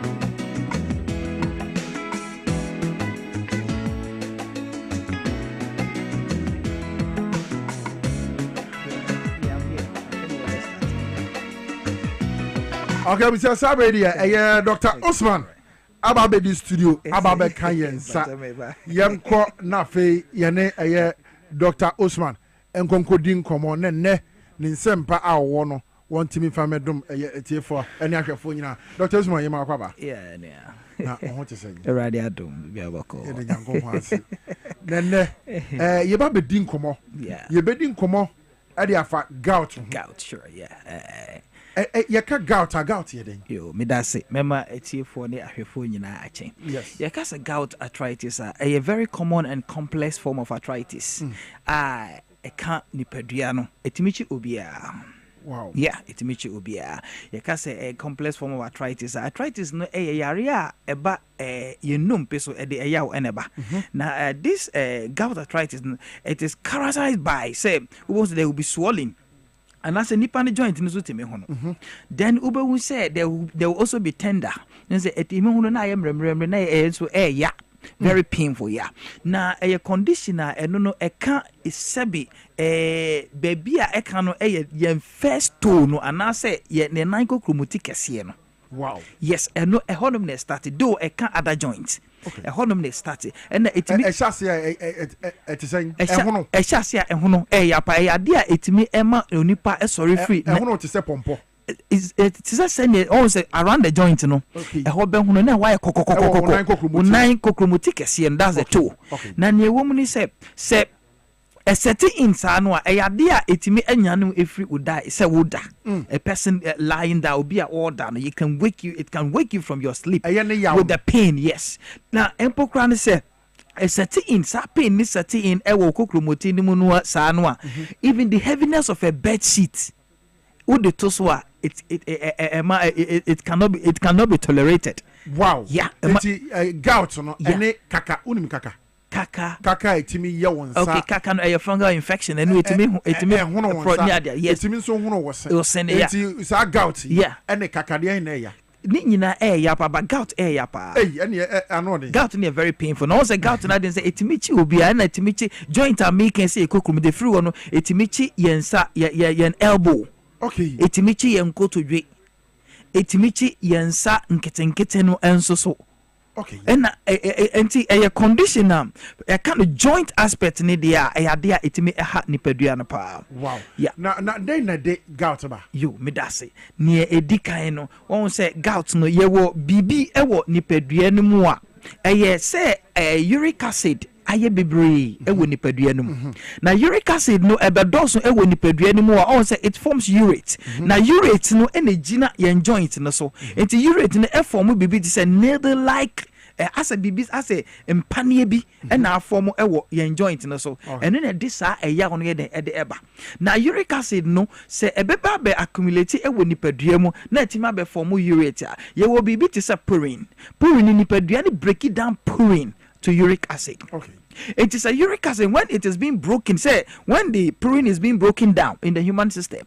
Na esa ababe form uric acid no. Say eba na ebe ureta. It has to be excreted. Yes, yan kidneys no. It me fa yan kidneys no mo na epie afa yan jonso no mo. But ya na mpempin die uni se nipadua ni bi wo hɔ a. Nipa is other say nipadua ni produce too much purine or too much uric acid. Kidneys no exude less uric acid. It means produce too much uric acid. Very good. When we go to the dieting aspect, no, you will say you were in Miane. I would be a wa purine. Yetiminya be ewum. Na nipadua nankasa so naturally produces purine. Those extra enuanina aspect of producing more purine in the human system. I bet my uric acid abedos no. Uric nipaduane produce more uric acid than say kidney na kidney difficult times of what eliminating the uric acid that can form the urate on the joint. Okay. You will be to say apart from say nipaduane naturally can produce it no. You will other enuani to say organ meat. Maybe to say liver. Okay. Liver has too much purine in them. Wow. It is a way you be a woody liver bebre. Very good. Into a basa purine ni beba abedos. Why? Because someone say abua bia edidia. Ye didi or the green leaves. Okay. And both animal and plant cells has purine in them. Okay. Abuani di more green leaves ni adia den and much of Nindia and the other one is stored in the liver. It is a liver no ebe dia wudi ni bebre a purine level bedding ebe kosro and the kidneys say abiyekuma abuo bi kra na ye di ni kidneys no wudi ni bebre a obetimi abenya purine aspect no be doso e wo nipa bia no. Then the other aspect is people taking alcohol. Wow. Alcoholic beverages, no, and put especially beer. Wow. Yeah, beer, you are increasing purine within you. That can increase the level of uric acid in the human system. Wow. Then the other aspect is drinks that is being sweetened with fruit sugar. Beer and a cracky, okay, and now some more fun overdose. And now beer because any bottle of beer, no, say 750 mils, and now say we continue the body will start producing more purine because a week beer. Fine, and no well, back a week then it will be lesser. Okay. Get that than say but so far as I will find it, yeah, possible. Uric acid can go high in the in the human system. Apart from mukokromoti, say behono wabatwe ye we are now we know. What are some of the other symptoms are ebeba obehunu say ampa gout? Yeah, because it's very painful. And I was a nippani team who so beat me a wa nensa ni elbow no. Who was a bibi chia elbow netisa and no enye pompo. A woman now who know the wood was is very painful, very tender. A gout no yesa. And was a gout no ankasa na yes ya de echo the nimi who say a idea it me deform joint it me cracky joint ni be efree. Yeah. So when we say sad in ewo wa na just a idea a gout na then asset in the humans. Then the other aspect is there are series of pains. I'll be feel it in the joint. Okay. They're very sharp needle-like pains. That's how one I say or person turning the joint. You can say bibi one sharp. Then umusa niamana now say gout here the air set in the human system. So obinya gout nibia. What are some of the risk factors? Risk factors ni say one. It me empo risk factors ni di can even the age. And the sex, the age and the sex, and who say gout arthritis na mema emba. Why? Because you say a man or more at the age of 50, no, when you do menopause, they don't produce uric acid in the human body anymore. Until uric acid production becomes low. Now because of say mema no, I did back cry. It me having with the other aspect of uric acid production. Red meat. Wow. So people consuming too much red meat. To bones uric acid never baba dozen. Why? Because the mitre say abuani di grass and the grass no plant cells and both plant cells and animal cells has this purine in them. Into the more we consume more of the cells, now urine the complete digestion of what you've consumed, will deposit more purine that the body can break down to uric acid. Then uric acid bed more. Then we have other aspects of people with diabetes. They are also at a higher level of developing gout arthritis, people with high blood pressure, people with high heart diseases. There's difference between high blood pressure and then heart diseases. And then people with even kidney problems can also develop gout arthritis. Okay, doc. Yeah, can say symptoms here no onim. But symptoms here wabobosi we hu say bia na batwe here ne kokromoti.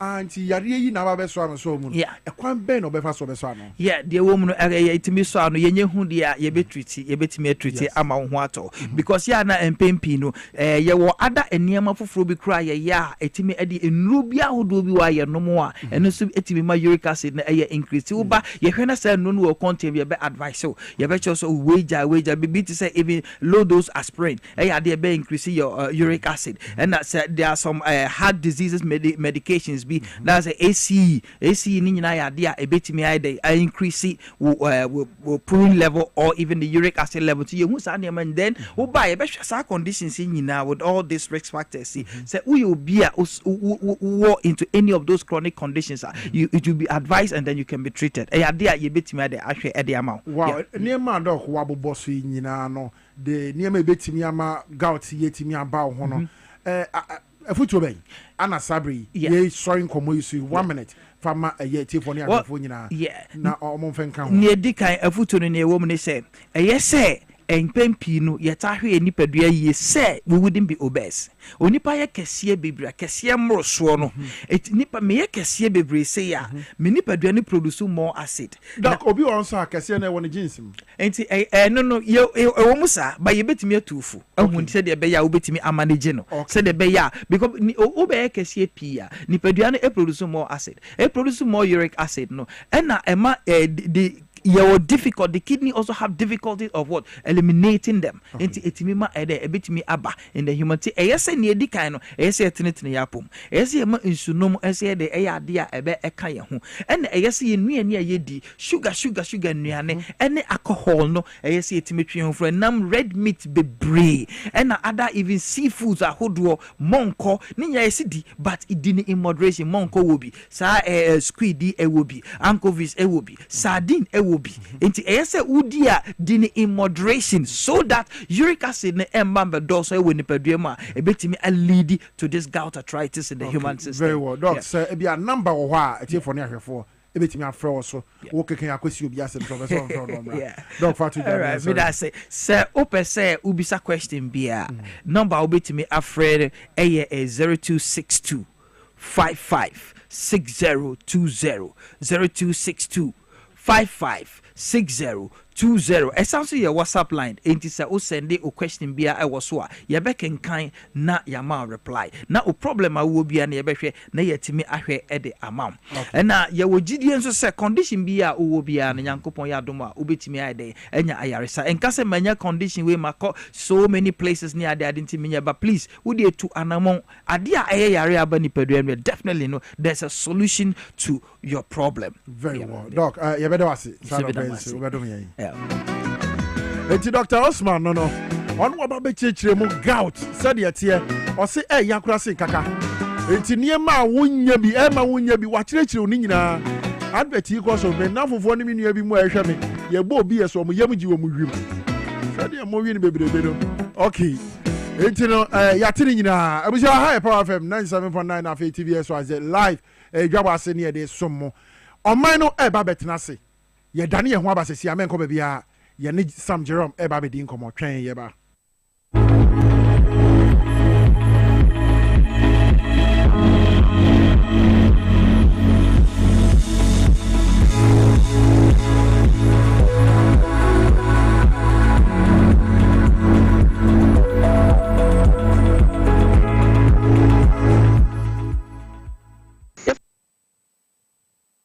na kwa me taxi driver na enkane na misisi eso misisi ama kame na to na twetwe me nya 3p garlic mixer no aboa me pa aduro asa miracle bi wo aduro just ma funu kra so di sia chini anka me humi esi so me humi ana esi so obeka se di obibi hye me so bi no na ye normal mi bi fi ne ti no ti pa me sa 3 days ni aduro anka se de nyankopon di ayi bi ahodi se ma yi bi nyasa mketwa ana mse we de metro aka so na me fa nse me nkwa na me de abe pa 3 years ni ana asa me gina ho a me na mu se shinya se me kwa me de ameko bi amu so much me duru abe 6 years ni o sama bi am ya maji se ene me jana ta ya le nenku mi preko ene 4 days ana me koto 3 garlic mixture ni sama me kase yanku ko ni yam se ene ya me no kase me wa to me a me din wa me mtia se 3 garlic mixture ubenya bi wo mamu pharmaceutical shops and herbal shops Fred Piwak e 02489288824 and 020100002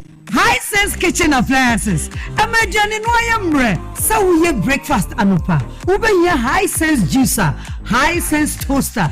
Opesa o mixing. Ube here High Sense blender, hand mixer. Oh no more. High Sense rice cooker. So open your share. And then High Sense water dispenser. Any kettle. Where do you need to upesa kanishi? A High Sense microwave. Upesa chia the intentum so dear. High Sense air fryer. Now person steamer there. Any High Sense steamer. Use High Sense vacuum cleaner. Who chensi no musun tempa. High Sense dishwasher. Atade de betumi ayefe. High Sense iron. Abatnetin kama. Your gas cooker, electric cooker, and the ceramic hobs. Matete so say, and you boom.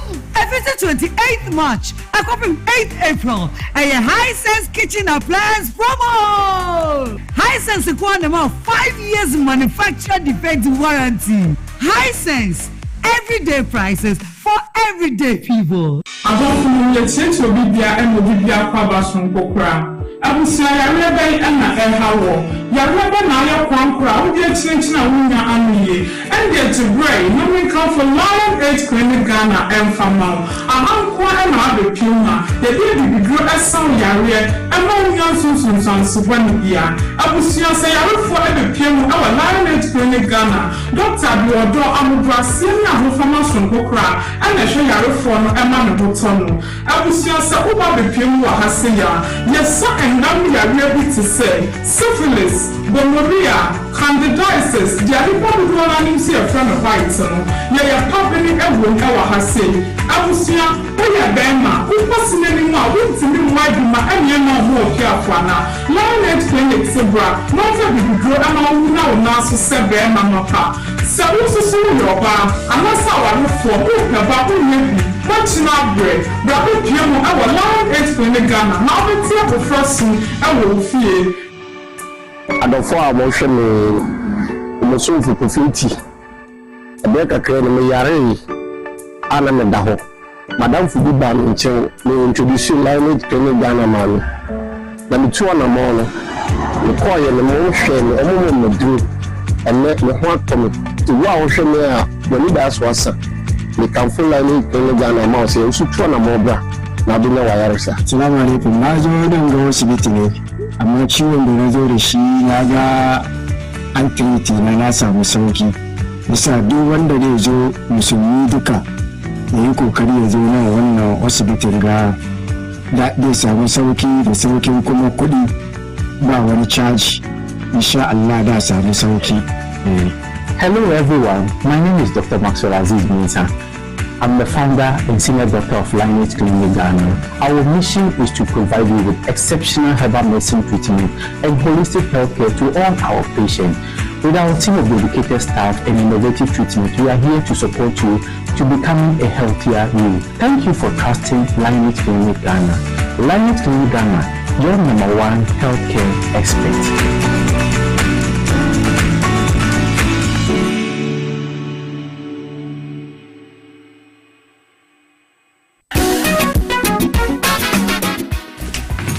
If I should be a mission, you will buy me. Brother, and that's again. Mission is see about Queen Wayne say. Grass said your time about Mesha, Esia Jimmy fearful, and Yadia about the Ebersoy. Really, don't this a offering now. Grass and because me the time about Mesha Huadancia, we are singing now Ebertiminka. It is some malaria, where drawn it time about Mesha. And then go, Jen, and what I want to meet any jail. What drawn it time about Mesha? A drink and your mark or bar waffle through, the one mark for down for, and your aquada when you fear to you, and some of the time about Mr. Draven. She said, walk to hospital and answer loud. I'm what we said. Oh, a 3D malaria be answer. I also time me TIME. Time about Misha. I feel malaria fever be than is Ziba, a woman. Never slap. Ubenya be at all, over the counter medicine sellers. Any herbal shop to do a name. FDA Agi a dreading cratway at all.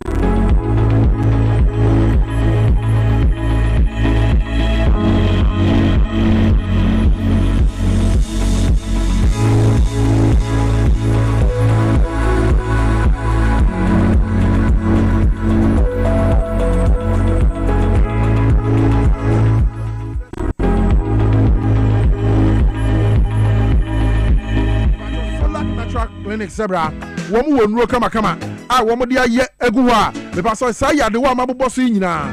Any dear min can ye cray how one, the patch of one each Solak Natural Clinic. Nakwakwajua Yarishe.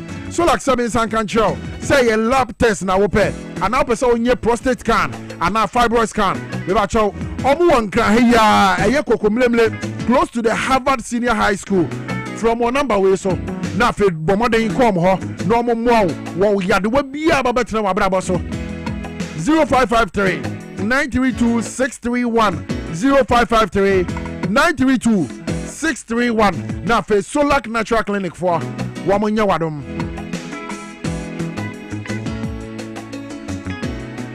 Medimosis wa mo se min kan kira wa mo the new one abeka busu ekuro ho and you Medimosis garlic capsules. I'm a touch of a Ceylon cinnamon. And I wish I saw when you be not a one more. The Babayo Nipedian Mini. It improved blood circulation.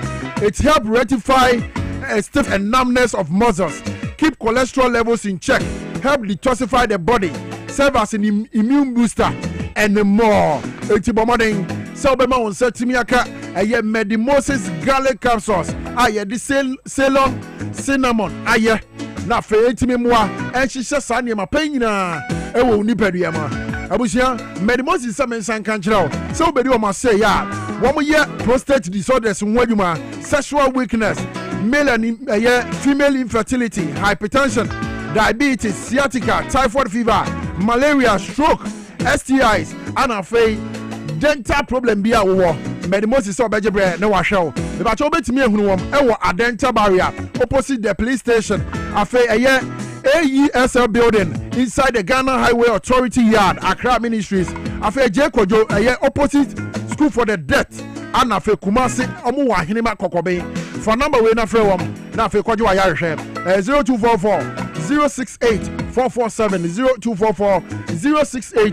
447 na afa na kwakwaji wa yarehwe sabre de abusia ebraso se wo Dwabo Ase dwumadie so oman no ebetena se yene Sam Jerome ena eba bedin komo Sam Jerome Western North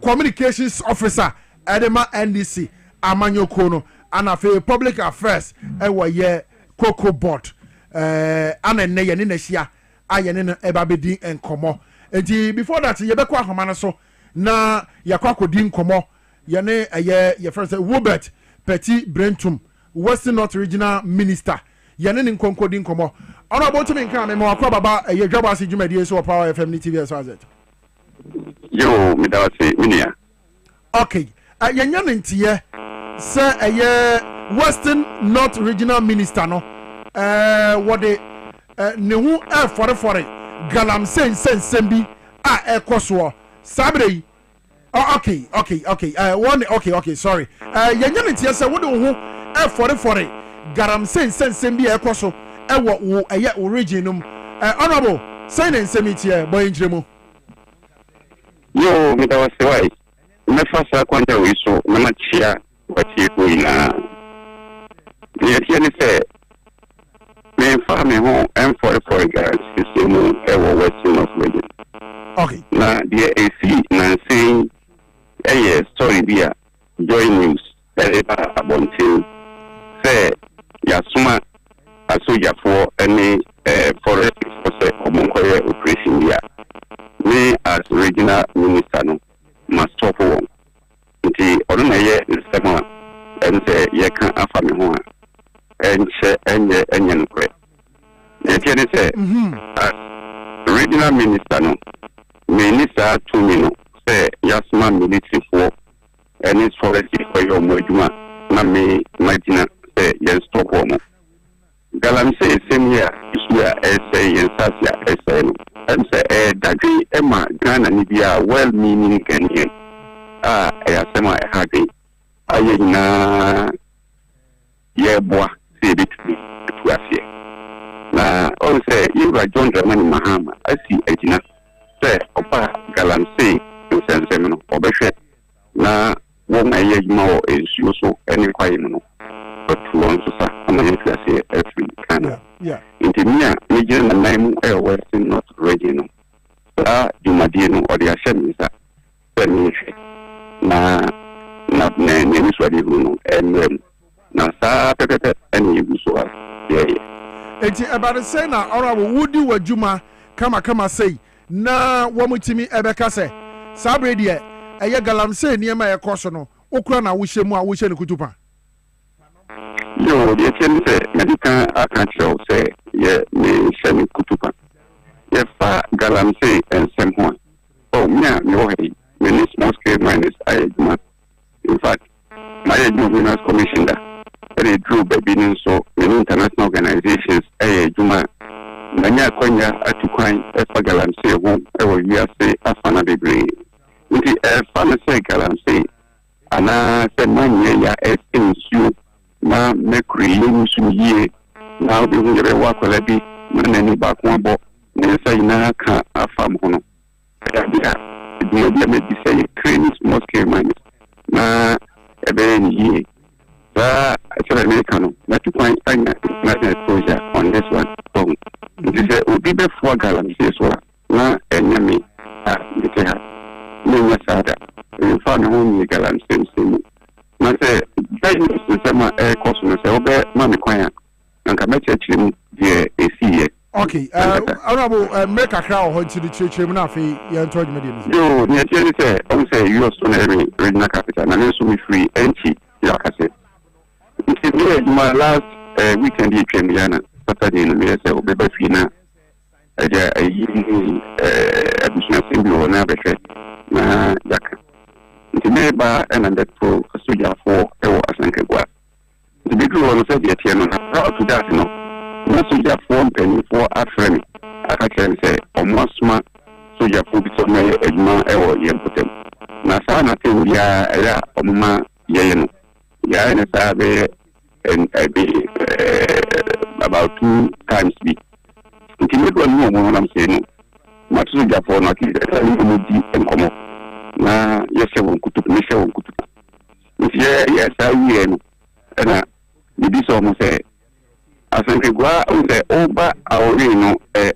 pano enwa na ho le baby e no kano anya for na anya for sem se be ni sem BCC ho more or less akwa se muturo site na me okay o me tumi de me akwa na mo say ai na me say okay to mu di menu na me di wait if you try was so do well you be try na only fire right this and before yeah come you say me left and right yeah devastations are to 2000 yeah could be yeah koya be about 4 kilometers if you on yeah kind left and right now you could run a soldier for me dey no e na me see na me free forest for no and you just na ba me say and a company na o say oh yeah ejuma or the representative and I made a ban in China. And so say yeah there you be station na company some more temple and yes sana campaign edisi say amamo you say EP for ma permit never permit no na share you commission ma permit and share na ejuma mo aye no more or less say Galamsey for aina You know, more from with man and to more company because they used to see any illegal operators. It's more from with man and to Monfa Moncrata and actually the trouble say any Wednesday of Pancratano Emra. My you should not say I'm passe documents on Mokano or more. Now I see a foot to be a GP for an evening every 2 more media 90 yet no. Good man Korean, your money no reclamation. Or when you did a picture to Peter or more mine. Well say I mean the community is near the that be of my book. Do I really must be one of the two? Not quite as a book. Then I'm a stop home. It is so for one. Say, Omo, any item from the person. And while I'm coming, the devastation goes on. I say, oh, my son, then I say, you jaw, ewa, nearby. It say, oh, no, any rainer. No, are they actually Sunday? Okay. And Minyana and Tia will be friends say yes and your echoes will bring. Now you just a small scale Galamsia air Kosoa and Yayina with you. 20 for area I say Soja for forestry for Muduma or regional minister what cost stop on. Okay, and Commander Yanfa say as a Western North Regional Minister and a RESEC chair. Uwazumi office Galamsey Ekoso ewo mpesua so ewo Western North no she ye be na waye e de go se wo de bo ase de be betwa so because so wo hwe Western North Galamsey sensase sensuo sei emfuo kura ekoso ewo honom enti she ye ben as regional Western North Regional Minister and research chair no then she say na waye e de bo ase Galamsey to betwa. Okay. Yeah, at the me bar office there and me who to my defect a coso and yeah Galamsey right illegal login so a coso until me fair respect meeting yet now say and she say yes ma and call for the DNA or a more penino ma or more catalog and logway about baby Niamano echoes any various issues on providing now. One say, after the beer, must say, my Galamsey as any long. Idea, say, yet no one say, not yet develop very strong strategies. Now, yes, they collaborate with the military of Oba.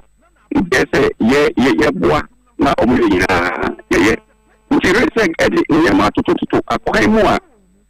You be sure I do not so sir. When I said the mechanism, BBI is strategizing ye. Okay. Now, on for 10 be a platform amount to piano, Misako Bono, Echo. That's true, be a say. Galamsey, and yet. Or say, yes, you need that in now, essay. Yet me and now, Emma and Costa. Maybe I imagine a beer to be too full. Obia and Sabe you know. Especially when I was used to any forest. Okay. Maka, as you should be a say, that we are Muslim, we are Madame Fu. The Embranonia actual friend is sending to me, wow. Minia, what we say, Galamsey and Senino. Ayadia, Editu. Now, it too, I say, it I say. Now, may regional minister, and I be anymore. Me bossa de okay you go so okay honorable otimenka eti said you buy ye woka say o ka kire ye womanfo Western North Galamsey ninye nti omo hwe no munyai excavators omo season no ahi ana matimi asizi Western North Galamsey mo hwe se mo betwitwa so no ahi na matimi asizi mo mpasua no so Western North America say you collaborate with the military. South African, you war a be a war our new ACC district assembly or municipal assembly OCCR. You will be so a war. They don't do a saying. They don't do to me, and I say, as I operation B account. It is me kaipa as that time. Now, a be at 41 or so. But I say, operations account. In fact, me the right figure. Me a holiday. It's a fina. Me officer. And say forestry for no. You pay the area no the report. Okay, but wait me as people say they are now nimi say wo ho no egusu wo ho by this time yeah me no ka say. Okay, Mate. Honorable, your brain into no. Nyankopon yard mo china. Ye be fro na ya to ankomodie so. Yo, we dey medawase. Okay. Say, mama akwanya. Okay. Na ma church dey e call so e water na forest no. Yes. Dey call so pepe na ma train. Okay. Yeah, you are minister to me. Okay. Say soldier from penny for a yin for the forest say omedma me regional minister. Okay. Between Edna. Okay. But I is the business that me akon here elamse. Nti the only bia no mefwa. Okay. Honorable Sam Jerome, Western North Communication Officer wo fidua imo. Ose me kan jo so chia pa. Yo, me jeni so. Okay. Very dynamic. Madam Papa. Nice. Na do.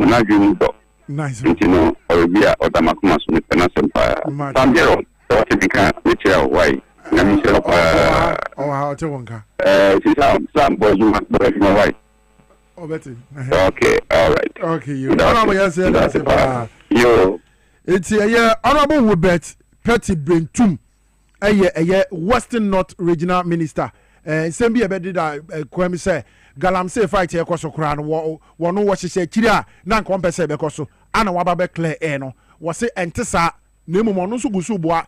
Catch any man for catch any conscience say Galamsey and yet His Excellency Akase woman mobi into Galamsey no enti anya de obetimi akoye kutupa bia no wahye so monye Galamsey no enkomo no wa Nyankopon yad mo chena ye besen ya frɛ no odwumadi so na afei ya toa so na ye ne na di nkomo na sɛ de ensɛm no kosi bia no watimi aboa na wawie ne nyina de amaye pepepe sabe de ye ne Sam Jerome oman ne betena se Sam Jerome head of public affairs edema Cocoa board ano no asanye Western North Communication Officer edema NDC amanyoko no Sam me mo akwaba meje so Obrempong mina na mpom tisan Nyankopon de ache na won so Nyankopon adom yeda me ase ahoden wo ho pa great yeda me ase nice one na Sam ye be share yen komodie na say but me pese yen ko Western North na yen konkodi nkomo because ho na regional minister yi ensense mapie edi fagalamse ho asemi na what be Obrempong me da se ana pay dem am fanchia enfama weti for ne wahwefo nyina ewo wiase afanan ene Ghana ha titru na maminchia me region that is the Western North region. Yes. Maminchia emumpenyi for me regional minister mechiano me regional chairman ono asanso council of state member. Okay. Ura Michael do mechiano any mpin for ahodo ewo region ni mu na health minister deputy minister of trade any mpin for kin na maminchia won. I mean sanso fanchia kese pa emma the chief executive of Ghana Cocoa Board Ura Dr. Ransford Abbey, Mame Frenchia Mano. So I went to Tue, any anamontua utu, ewo Cocoa Border. Bibia dead, say, Yamaya Doma, Emrikuma Muno, Cocoa Board, be found into my pa, Iodine, Efra. Nay, a few or how are you, woman? Minia, Sanya kind, Western North, Namifi, specifically, a also constituency. And me free now, Ubisa me the issues of Galamsea. Before President Mahama fear kunyaso 2016 no. Yes. Na enya de obeka say that part of the Western region because our time na eka Western region. Okay. Enti na that part of Western region na enya de yenim bibia efe no Galamsey. Of course na yate Galamsey na yenim ade crobat na enya de ekoso say ekoso that part of ye region no. Okay. Amoni ade. Now, so no question say between the 8 years of a year, President Akufo-Addo, that is where the issue of illegal mining and I say Galamsey, very topical. Western North. I'm saying illegal, not community mining. No, that what is community mining? Community mining any day, because community mining now. I will say any a proper mining and I say large scale mining. A bubra and I say a chakabi. Because if it is a community mining, we are expecting you say obey in your mapa large scale miners near day. But so Oshesa and near Maya, Moa or Moka community mining or more yena and yet different from near Galamsey for your day. Into how do you term that as a community mining? Because the adverse effects are illegal miners in the bano. The same thing that we hear there. Into not just a sooner bronco and so okay. Just a Susan the same thing. And into during MPP time, of course, NDC Baye in Penfosi room was not built in a day. Yes. And as a Oshe the regional minister so it is barely about 1 month and some weeks in terms of regional minister.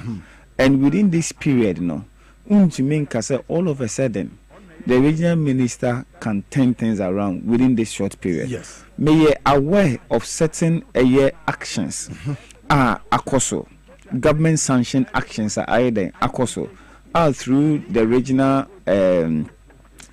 houses, regional coordinating council headed by the regional minister, and the forestry commission or my juma biwo enchi whole because now Galamsey are predominant the our win constituency. Until me aware of juma ayede akoso kakra yede what said the minister near day me aware of a juma ayede akoso kakra ayede ewo and I have belief ewo abani mu say Enko by the end of this year, say issues of Galamsey in Western North.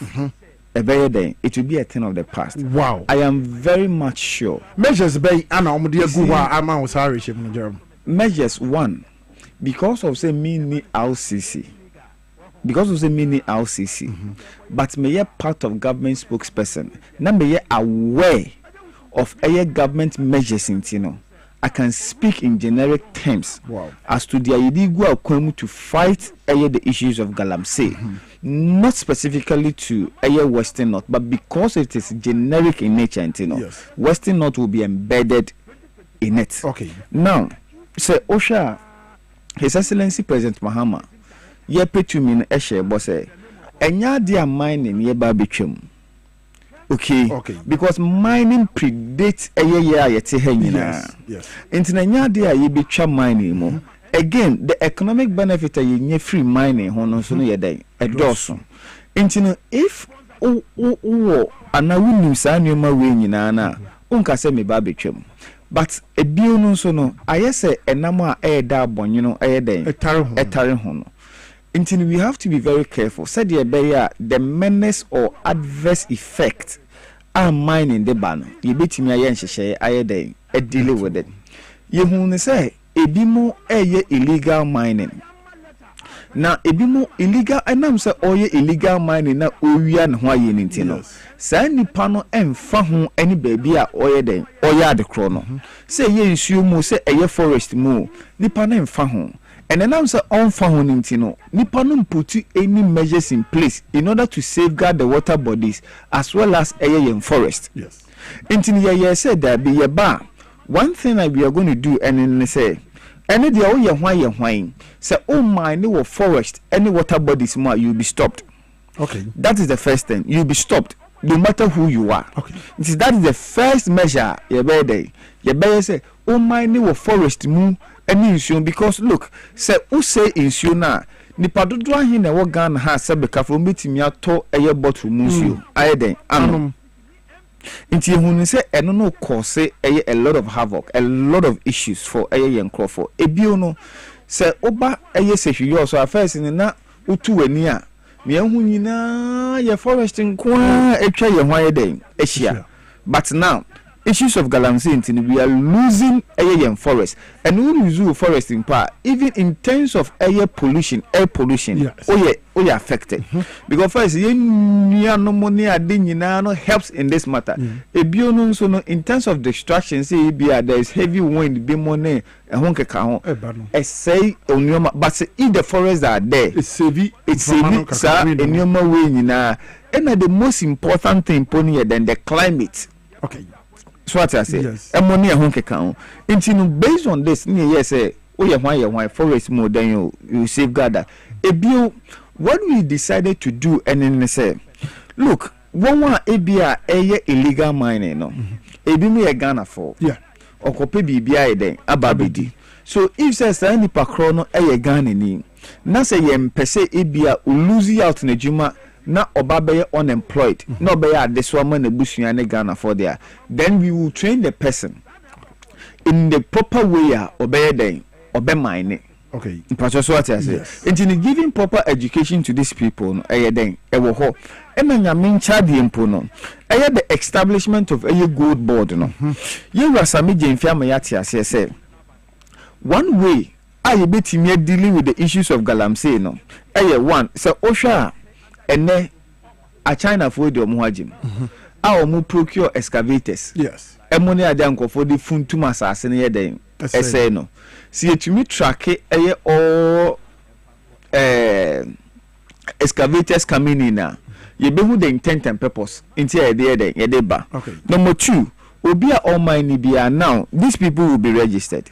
So you have a database of Obiana or what purpose obey mining. Yes. Say pakon after say yamano entity pamoni adeno. We even have sites ya blocky. Because we have sites ya blocky. I can say okay, I had you can mine. I had the untimi day, untimi mine. Then we give them the necessary equipment. Yes. I bit monitor activities now omoye day. Omoye no. Nti ube say obi obebia or illegal mining now. Yes. Automatically no. That person will be discovered and flashed out. Okay. So you will in she be a go akwenwa ye deal with the issues of galamsey and say illegal mine. Very well. Maybe so say the SCR regional minister be kan on 17 Senate and I will change it. Now patch say all steps or make take anyway there. NASA write up a buyer say regional minister no e ka ho e she galamsey nkutupa e Western North enye no correct. Minia no kwasam ne say this latest information. Yes. For me, I wasn't there. Okay. But say oka se menka anamonwa minister netu proud to say same we Asia. And I make say me hu anamonwa akoso wo inchi. Okay. Omutu together with Forestry Commission. The cooperation from the RCC. Ene da kontomra district money and honke kahone ade. So I have confidence. Okay. In the regional minister said the Okan, he's also a mining engineer. Yes. He's also a mining engineer by profession. I am aware. He will be able to help. Said the Bayer president in Susi and the Bayer Ebebum. Very well. Now Western North, yet in your day. The issue of illegal mining in the field. Very well. So say I am Cocoa Board. As I say, head of public affairs. Cocoa Board. Meaning say Western North. Emma Ghana Cocoa yepa. Mudia Cocoa Western North. Yes. Yes. Unfortunately, yes. First, no. Sometime Muna Western North required to me produce about half of the total cocoa production. Wow. This time around half. But this time I'm saying abowano saying it here and a cocoa board and she said ben amosun betimi aye there before say me back when cocoa board the fast no affecting even in Western North because it's here no ye first bio ye da best no ma 4 say 5. Wow. So it is in terms of the cocoa growing regions e wo Ghana ha no now ye da best 4 or 5 now e ba ne sana e ma ho kire ne ba Western North because over Western North predominantly no ye cocoa farmers into a hone ye nya ye source of income. Yes. And na ye sika ye de boy ho braye den free. So the moment any cocoa ho ebeka no na kire say ye dada setene mu no aye den aka and ho aka so what I say yes. Into the standard of living ebeba from because obi o ha sebe ontimi nye skampu ni di once a day. And Kamwaka said twice a day. Yes. Ontimi ntu ane bus school fees ontimi nye nyama bebre because cocoa na e money sikano. Cocoa na eden asay akofo. And now oba Western North enyoma mienu miensa na edi nya. one, the issue of cocoa yade CSSVD. That is cocoa swollen shoot virus disease. Okay. 2, illegal mining galamsey. Yes. And 3, smuggling.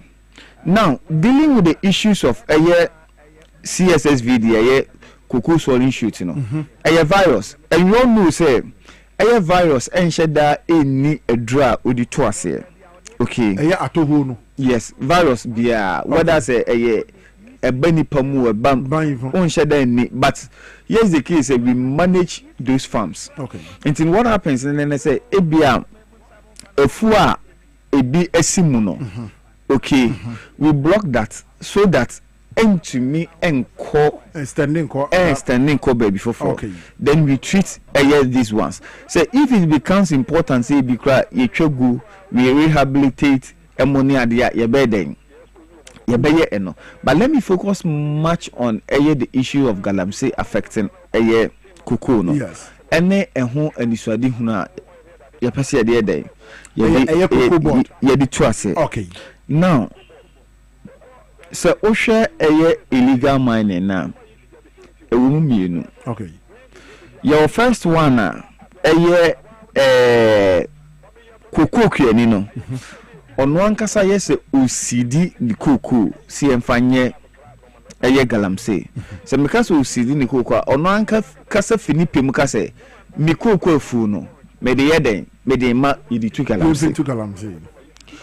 The tosumienu galamsey ni no ono ankasa de ohyeso den edi tu nipa no kuku ni yeden egu because sankofo we bebre na wo ayese etutuafo bi yeden edi omachi okay omode omoyeden eyesa entini if say ye pese yi to ase one, we are liaising with all the security agencies. Okay.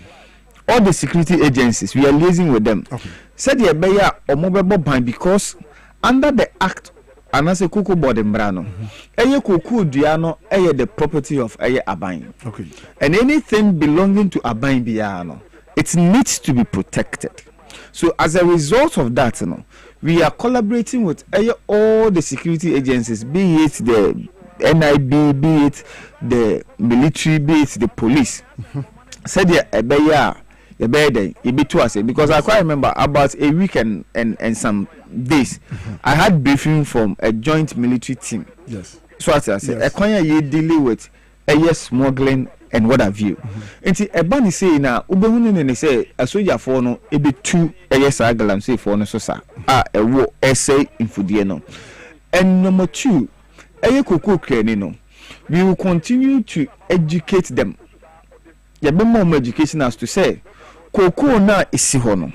Sa wudu cocoa ni ma obi se ontu efumagudie wo so a otu efumagudie ni wi a asase no asai no efumagudie no so no esa sa bre no wo no a wote hono sika sai na wonya aye wasase na nka betima tanso edi cocoa na sai ba cocoa die eyade a utumi replant even say ebia ewu mpa anase ebia ni aka no moribon farm say ebia over 8 enyini ampo na ensu bio kwa yetimi twa ye den egu esanso ye den edua no foforo ebetimi aye den efifiri se nipa kro no uye no sanso di free ho a ya ye ne say they will have a clear cut legislation ebetimi kra criminalize cocoa eduano ana cocoa afu na wo de be den wo de be ma obi no because it is the property of the Republic of Ghana. So what I say yes. So these are some of the measures our cocoa board in order to deal with the issues of the issues of galamsey. And of course there are still consultations ongoing. We are on a daily basis developing more policies to deal with the issues of the galamsey. Into the cocoa board because the more yenya more yield and I say yeti cocoa ne dodo no and you cocoa for na setna ne o mabrabum ye de ekuye okay but just what I say and into no ye bound no dani or your doctor runs for that be no yes ne kasa mu bia no ono ne kasa mu bia say emfa koko kuani no ho kura mpo a ne kasa mu no or the background because ohunu ne say ye biggest stakeholder any koko kuani no e wo say na brabo ne na setinam eye den eye yi nti ono no oni ne koka asem bia na koko kuani no e ho asem enimu a ompetie and that is also the communications of the president. Say it was say ye nhihye ne ntotoye a ebema kuku kwani na setine maye den ayeye and the issue of galamsey no ye ntoase a ema kuku kwani na bra bonye den enye so we are determined say be den betu ase ye no kra ukọ pattern bit say samakese a me personally ye wo be about 13 cases of cocoa ewo ho na eho ye be pomu pa and okohwe baby a omadua cocoa ekwan yo mo fasote no mo ba nanse no mo demand say enema bi wo ho a nka mo mfa ntoto akwam mu am say de be ya cocoa akuafo ehun be han om ebi ye ko de cocoa price and other enema no mo pese enuo no mo de ba me the last time me call say previous government na twem no so mo di enuo nema na so mo di enuo no kra ba na say bedu a no ma politicize no especially ayehunu say ebia wuni o ma fa no ekwan biye ni wo e fa so mbetimi enya sa nro no bi no mde egom kokoo no so natimi aso yi amam this time around say na mo che nro no e de ama kokoo akuafo so mo fe ngu o mo vo so ana say na nsem ni sifa che e wo kokoo nsem minia on say abrana president mahama wo so no yes na the issue of fertilizer mpo na ya sha se ana yedima free yes so what I say now adwempa na etachwe enene say benfo bubo bi say we nya bibia ma wase ya ye sanso monocro no because o hwe eye kokoo akuafo ya eye omobre so mfaso ena Ghana fo nyina no eso yeso so what I say because let me tell you one thing eye kokoo no eye so obeka ya abribia no yesi ekogisica bi ye syndicated loan okay the moment a syndicated loan no ebeba no enya hit the account of Bank of Ghana ubehu ne say ye seed na hoden a na any dollar ne bi akofom automatically na apeja because of ASA sikana ayeden aban nti be say that sikano show up the strength of the Ghana cedis because there will be more dollars in circulation whereby people needing dollars between either any access to it to trade. Okay. And you don't say there is not much pressure on it. Okay. So what I said. Very well. Now, so if say sana etie dia, any as any pakrono, yema the cost of doing business because one of the cost of doing business and I say udia cocoa no say okwa koto fertilizer because enemy no ka say cocoa akuafo they were buying fertilizer one bag for about 500 Ghana cedis and she say if nipa kono to about 500 Ghana cedis and also or 2 bags per bag sisi ano nisika bia na onya per bag no or take all these expenses then free into all these expenses free ma ubon se sika aka nsem ye den sika kuma abi amidst the prevailing conditions are ye den ye wo oman ni mu no nti bon se nipa ko no ne sika is nothing to write home about but this time around no believe you me say all these policies are ye kan wo ye manifesto mu about the issues of say the fertilizer besanso ama won bio making provision for cocoa no money ehon keka ho putting in measures to entice youth in cocoa farming because all person mabunu no cocoa kuyayemu na cocoa no koso etna ho a den hyehye mo na betimi aye to entice sa mabunu enmu nyina e wo so make sure say their cost of doing business and I say operational cost in omudia cocoa ne omoye cocoa na beden ebeba form enti san hihie na ebe na cocoa kuafo no so they have so many cooperatives with the various cocoa growing districts so what I say and cocoa board you about 70 cocoa growing districts then Ghana ha. And all of them, most of them have cooperatives. And you have to resort to and I say also your next microphone in Yankita Hudie as to a quanya says Acadian Mumpo bar. You bet me share the distribution of it of no 9 conquest or MPP ni or NDC ni it doesn't make sense. It doesn't make any sense. Sabe ya mo sanya babak na fertilizer any nura ye de cocoa so mani nyini ye kama eso fefe no mo de ba no say na mo so mo ba be monitor say be ye na bia of course kwa mo Mompeni for award these various communities na mo na be kwa kodu na no so yenko politicize no na obi biara Ghana ni bia oye koko no hia saa enu bi e de eguso e mananyin no nsa betimi aka bi. Of course one say ye wo a subsidiary be a fan Cocoa Health and Extension Division. Yes. So enanko focus extension for ne ehon keka ho. Now omo asudie ne say they have to monitor the growth of a cocoa. Okay. In terms of near ebeko su bia money every challenges are a nino a face bia money adeno. No, they have to be there to offer an answer or mobema a ye want it ye a money a honkaka. Intino say a banner say ye che in Luna. One ye di no qua say a ye cuckoo nuna yo could pick a den. Okay. Okay, right from the national coordinator up to the district level. Into a corner, it could go one warehouse, home money are there. I think that they have the various the various cooperative money are there. Into Ubiani Abia, ne a cuckoo, a full, ne size. Okay, money are there. For instance, if you have I think say 1 acre piano, you need about 3 bags of fertilizer. Okay. So what I say, ammonia there. Indeed, say Ubi wo ABR 2 acres. You say okay, we have this number of bags. So what I say, ammonia 13 acres in there. Not just so it means we have a full database. Okay. Of Ubia any full size ammonia there. Okay. Then subsequently, on my allocations, no, at the amount at the various cocoa growing districts. Okay. Ammonia there. But NDC time there, a devoid of partisan politics. Very well. No. Very because cocoa no eso year a magana phone ya sitting here there. Very well. So what I say. But just said this time round, no. Cocoa can now Obrempong. Yes. Ye prioritizing them more. Until it's a what one no cocoa, na se cocoa's kakrabe more when faswa. I also cocoa can in the onyan faswa by times 10. Wow. Until that is what we are working towards. That's very nice, Jerome.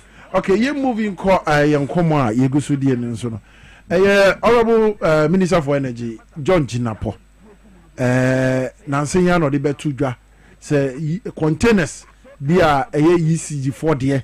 Na Ababe port in Fie Baye in Numos 9 years, no, over 1,300.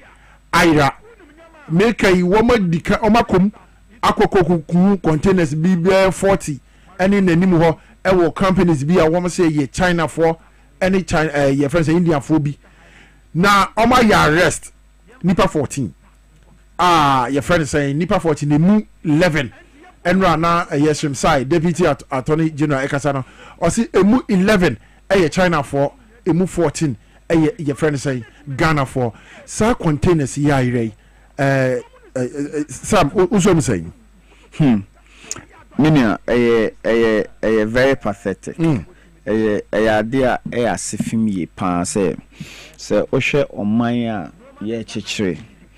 Na on Mina ye chitre no. Ye chitre said the bear, ye nina yaja to say Ghana for the Benya a son for so. And yet the Omai Sika echo cocra at the end about Omai Moa. Na ebi moza faculty coin so I then. Afa and I say I divert it at the aquaye or Mankasa Huye. Sabe, it doesn't make any sense.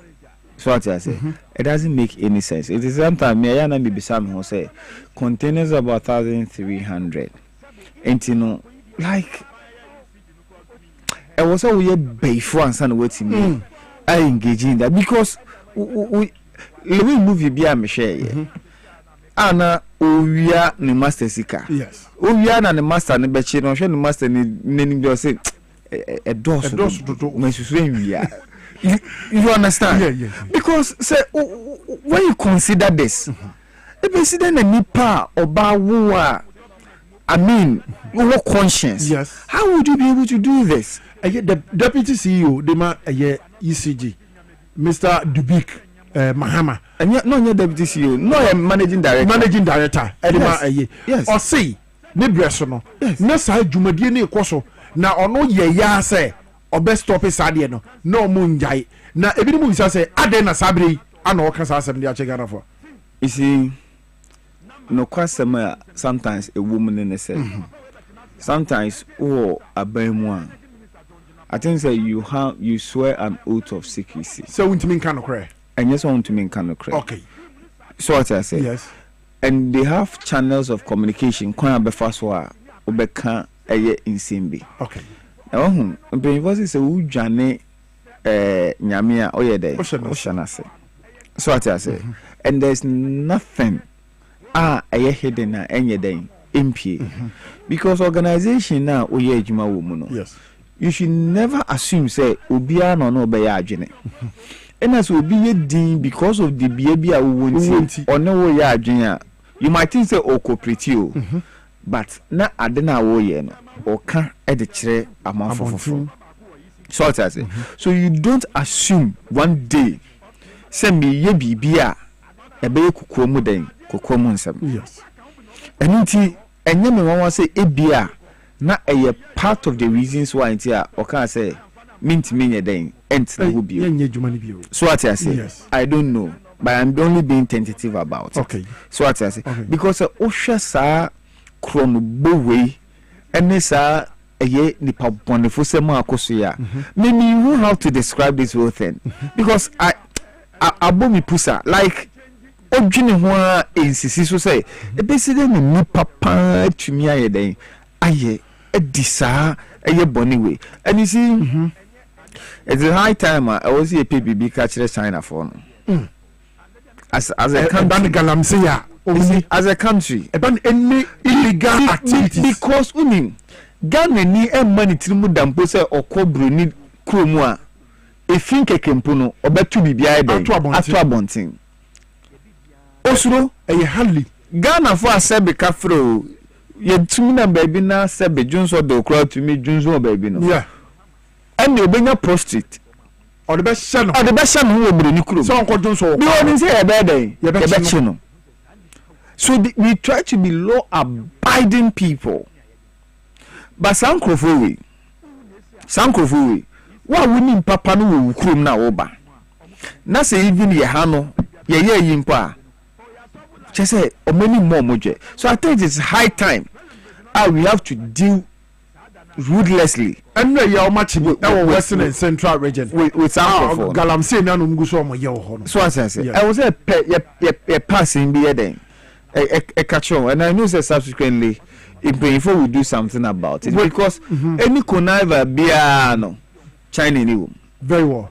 With respect to the UCG containers here, now honorable minority leader Afenyo Maken now okoye onosko ye board chair UCG. Now maybe or kasa wo mrashe ye ntwe bi o say port ho ene say UCG for bi and a corner v ye and on the toss but other no so kan say na meraho mitie na meraho and say wutie ni din a yes wutu say no kra bi wo ba bia ebi mo ba kire mo Mustafa Gbandi deputy operations at the presidency o say yenchi napo Matthew Opoku Prempeh or former energy minister yenchi Dubik Mahama ono no ye managing director de ma is na fe yenchi former board chair Afenyo Marken na sa containers here ire omni mu bi and I make say here so oko a corporate body on ye woni ma bi wo ho it can never happen if the board is not aware.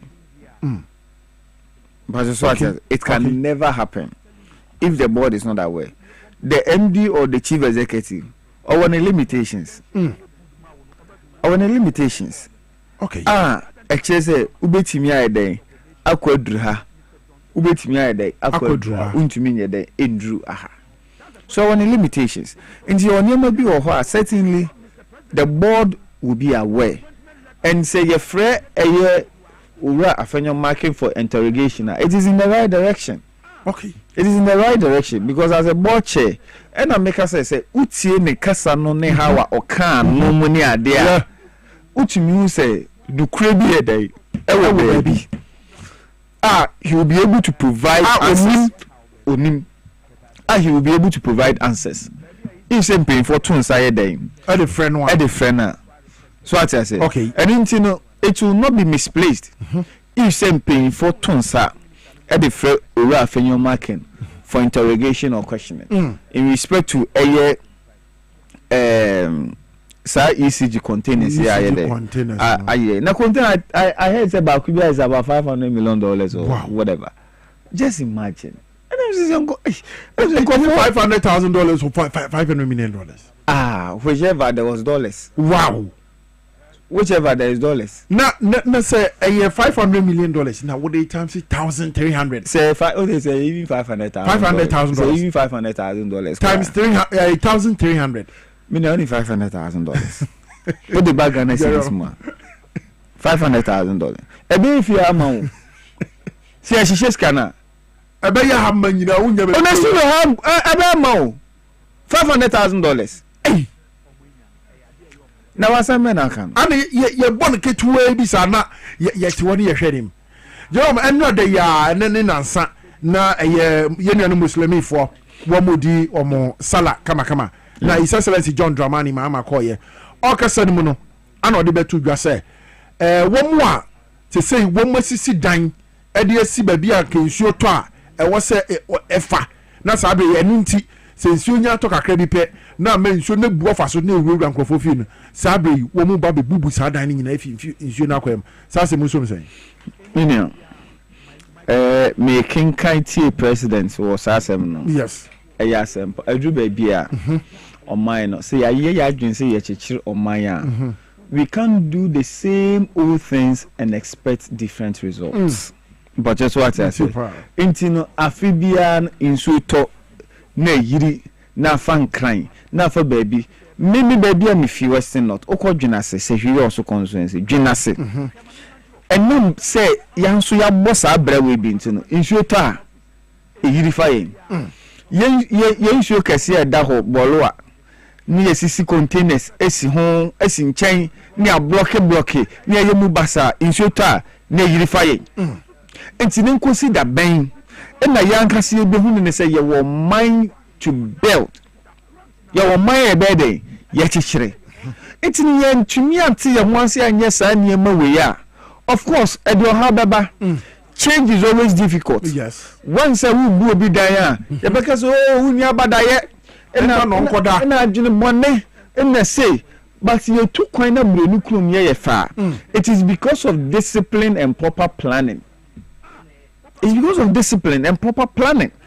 Na ma brenu krum ye fa ye pese ye ko hoye dey ekokosha ade so be sit down wo district and now we friends or community mo abribia no na uhia permit and free the district assembly so utu say wo mo eka ho bi ana sade yetimi akoso because most of this dine be ko no more permit minia omuka ho bi so what I say yes town and county planners no yes eka ho bi so mo no ye de bi den ebo wo mo ba no ni eto dan so a obi ni say baby o si dan na nyu and odi containers na nyu bo no dey see oro na akopɛ red paint no dey atwere ho produce permit by AME and KME.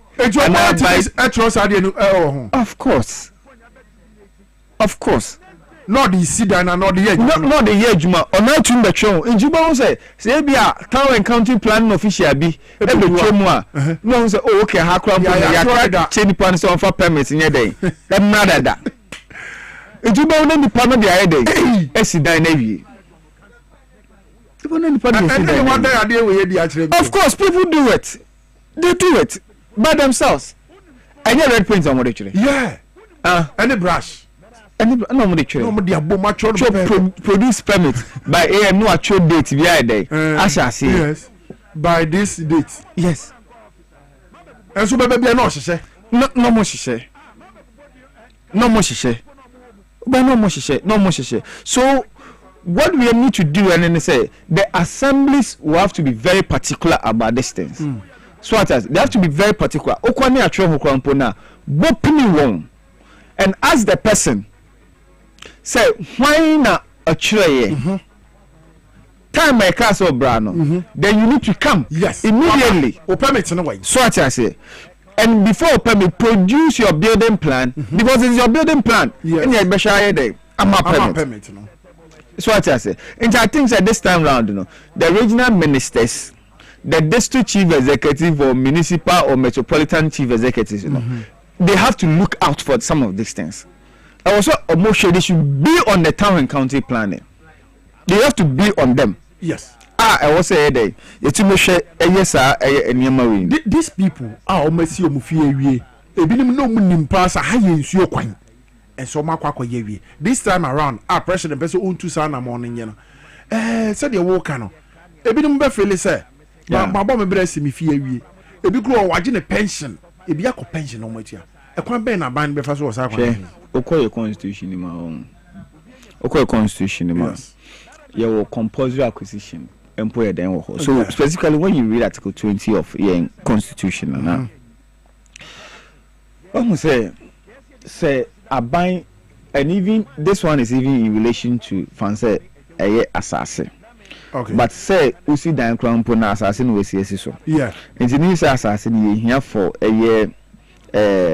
We have public safety, public morality, we have public order, we have a year town and county planning. So under this, the government can come under and make sure say aya wasase ena uhia for sa enema we are obey. Of course, your compensation are obey the other. But even in this case, I said a day oye neighbor and it borders on town and country planning. Government has every right to come under and make sure say o say ye boo. Now you're planning a year town and on many year, we will do it. It is constitutionally bound. The government can do. Of course, they do want to say Abani is so magnanimous. Okay. Because and yes, compulsory for government to pay. Okay. One say ABR a wasasi legitimately. Would they a daho? Okay. Buying here. So yes. So obema compensation that is there. Yes. But in this instance whereby that land there, and you know they at the bonia here for proper planning. And money at the and once and kausi dying po ho. Why they? Where's he dying? O store and money at the other. Esi ho. And money at the into one kasakwan you've engaged in what illegality. And once and day. Oh yeah. But that is what I'm saying is that maybe the government can be so charitable or magnanimous to say I will compensate you. But the bottom line is see I agency a back shitchery or mine. Now I have said there or maybe you try millions of Ghana cedis because will be mine say or best spending the sika 1.5 billion. And there are more connection mines and better me kwa bruchiri. Yeah. And why any fair? And what's it now? You come into the 1.5 billion. They are more connection man. Someone I na kwa bruchi. Meanwhile, we can do that here. We can do the same thing here. Okay. So what I say. Okay. So I think say me o man penini kan ye no. Me Jerome me na ma there. I am in 1000% support. Me ne okasa ya ebinom nso egusukuta cement ne blocks a wo mo be hyase ye esidan e wo ye friend say. Omunyai na ebebu. No na omunyai na ebebu. Omusi ombebu. Omunyai. Okay. Unkosi ye jai. Mate. Mr. Unkosi ye jai. Enkosi. Menkonkosi. Menkonkosi na ye bebu a wa ba be ka say na ban ni timode. Menkonkosi. Okay. Pe baby foforo nipa na oton asase ne ma ka chen say ahade Mr. into the pe baby foforo ye de. Fama me.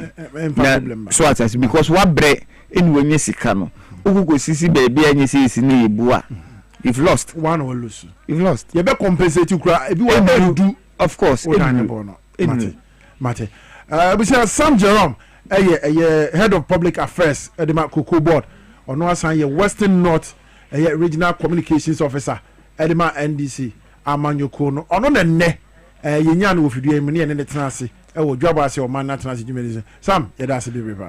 My minchia, Madame for Back, Baba Saki, Baba. Oh, yeah. Say she also, Mamincha Baba, na Minchia, say she also constituency, Funina.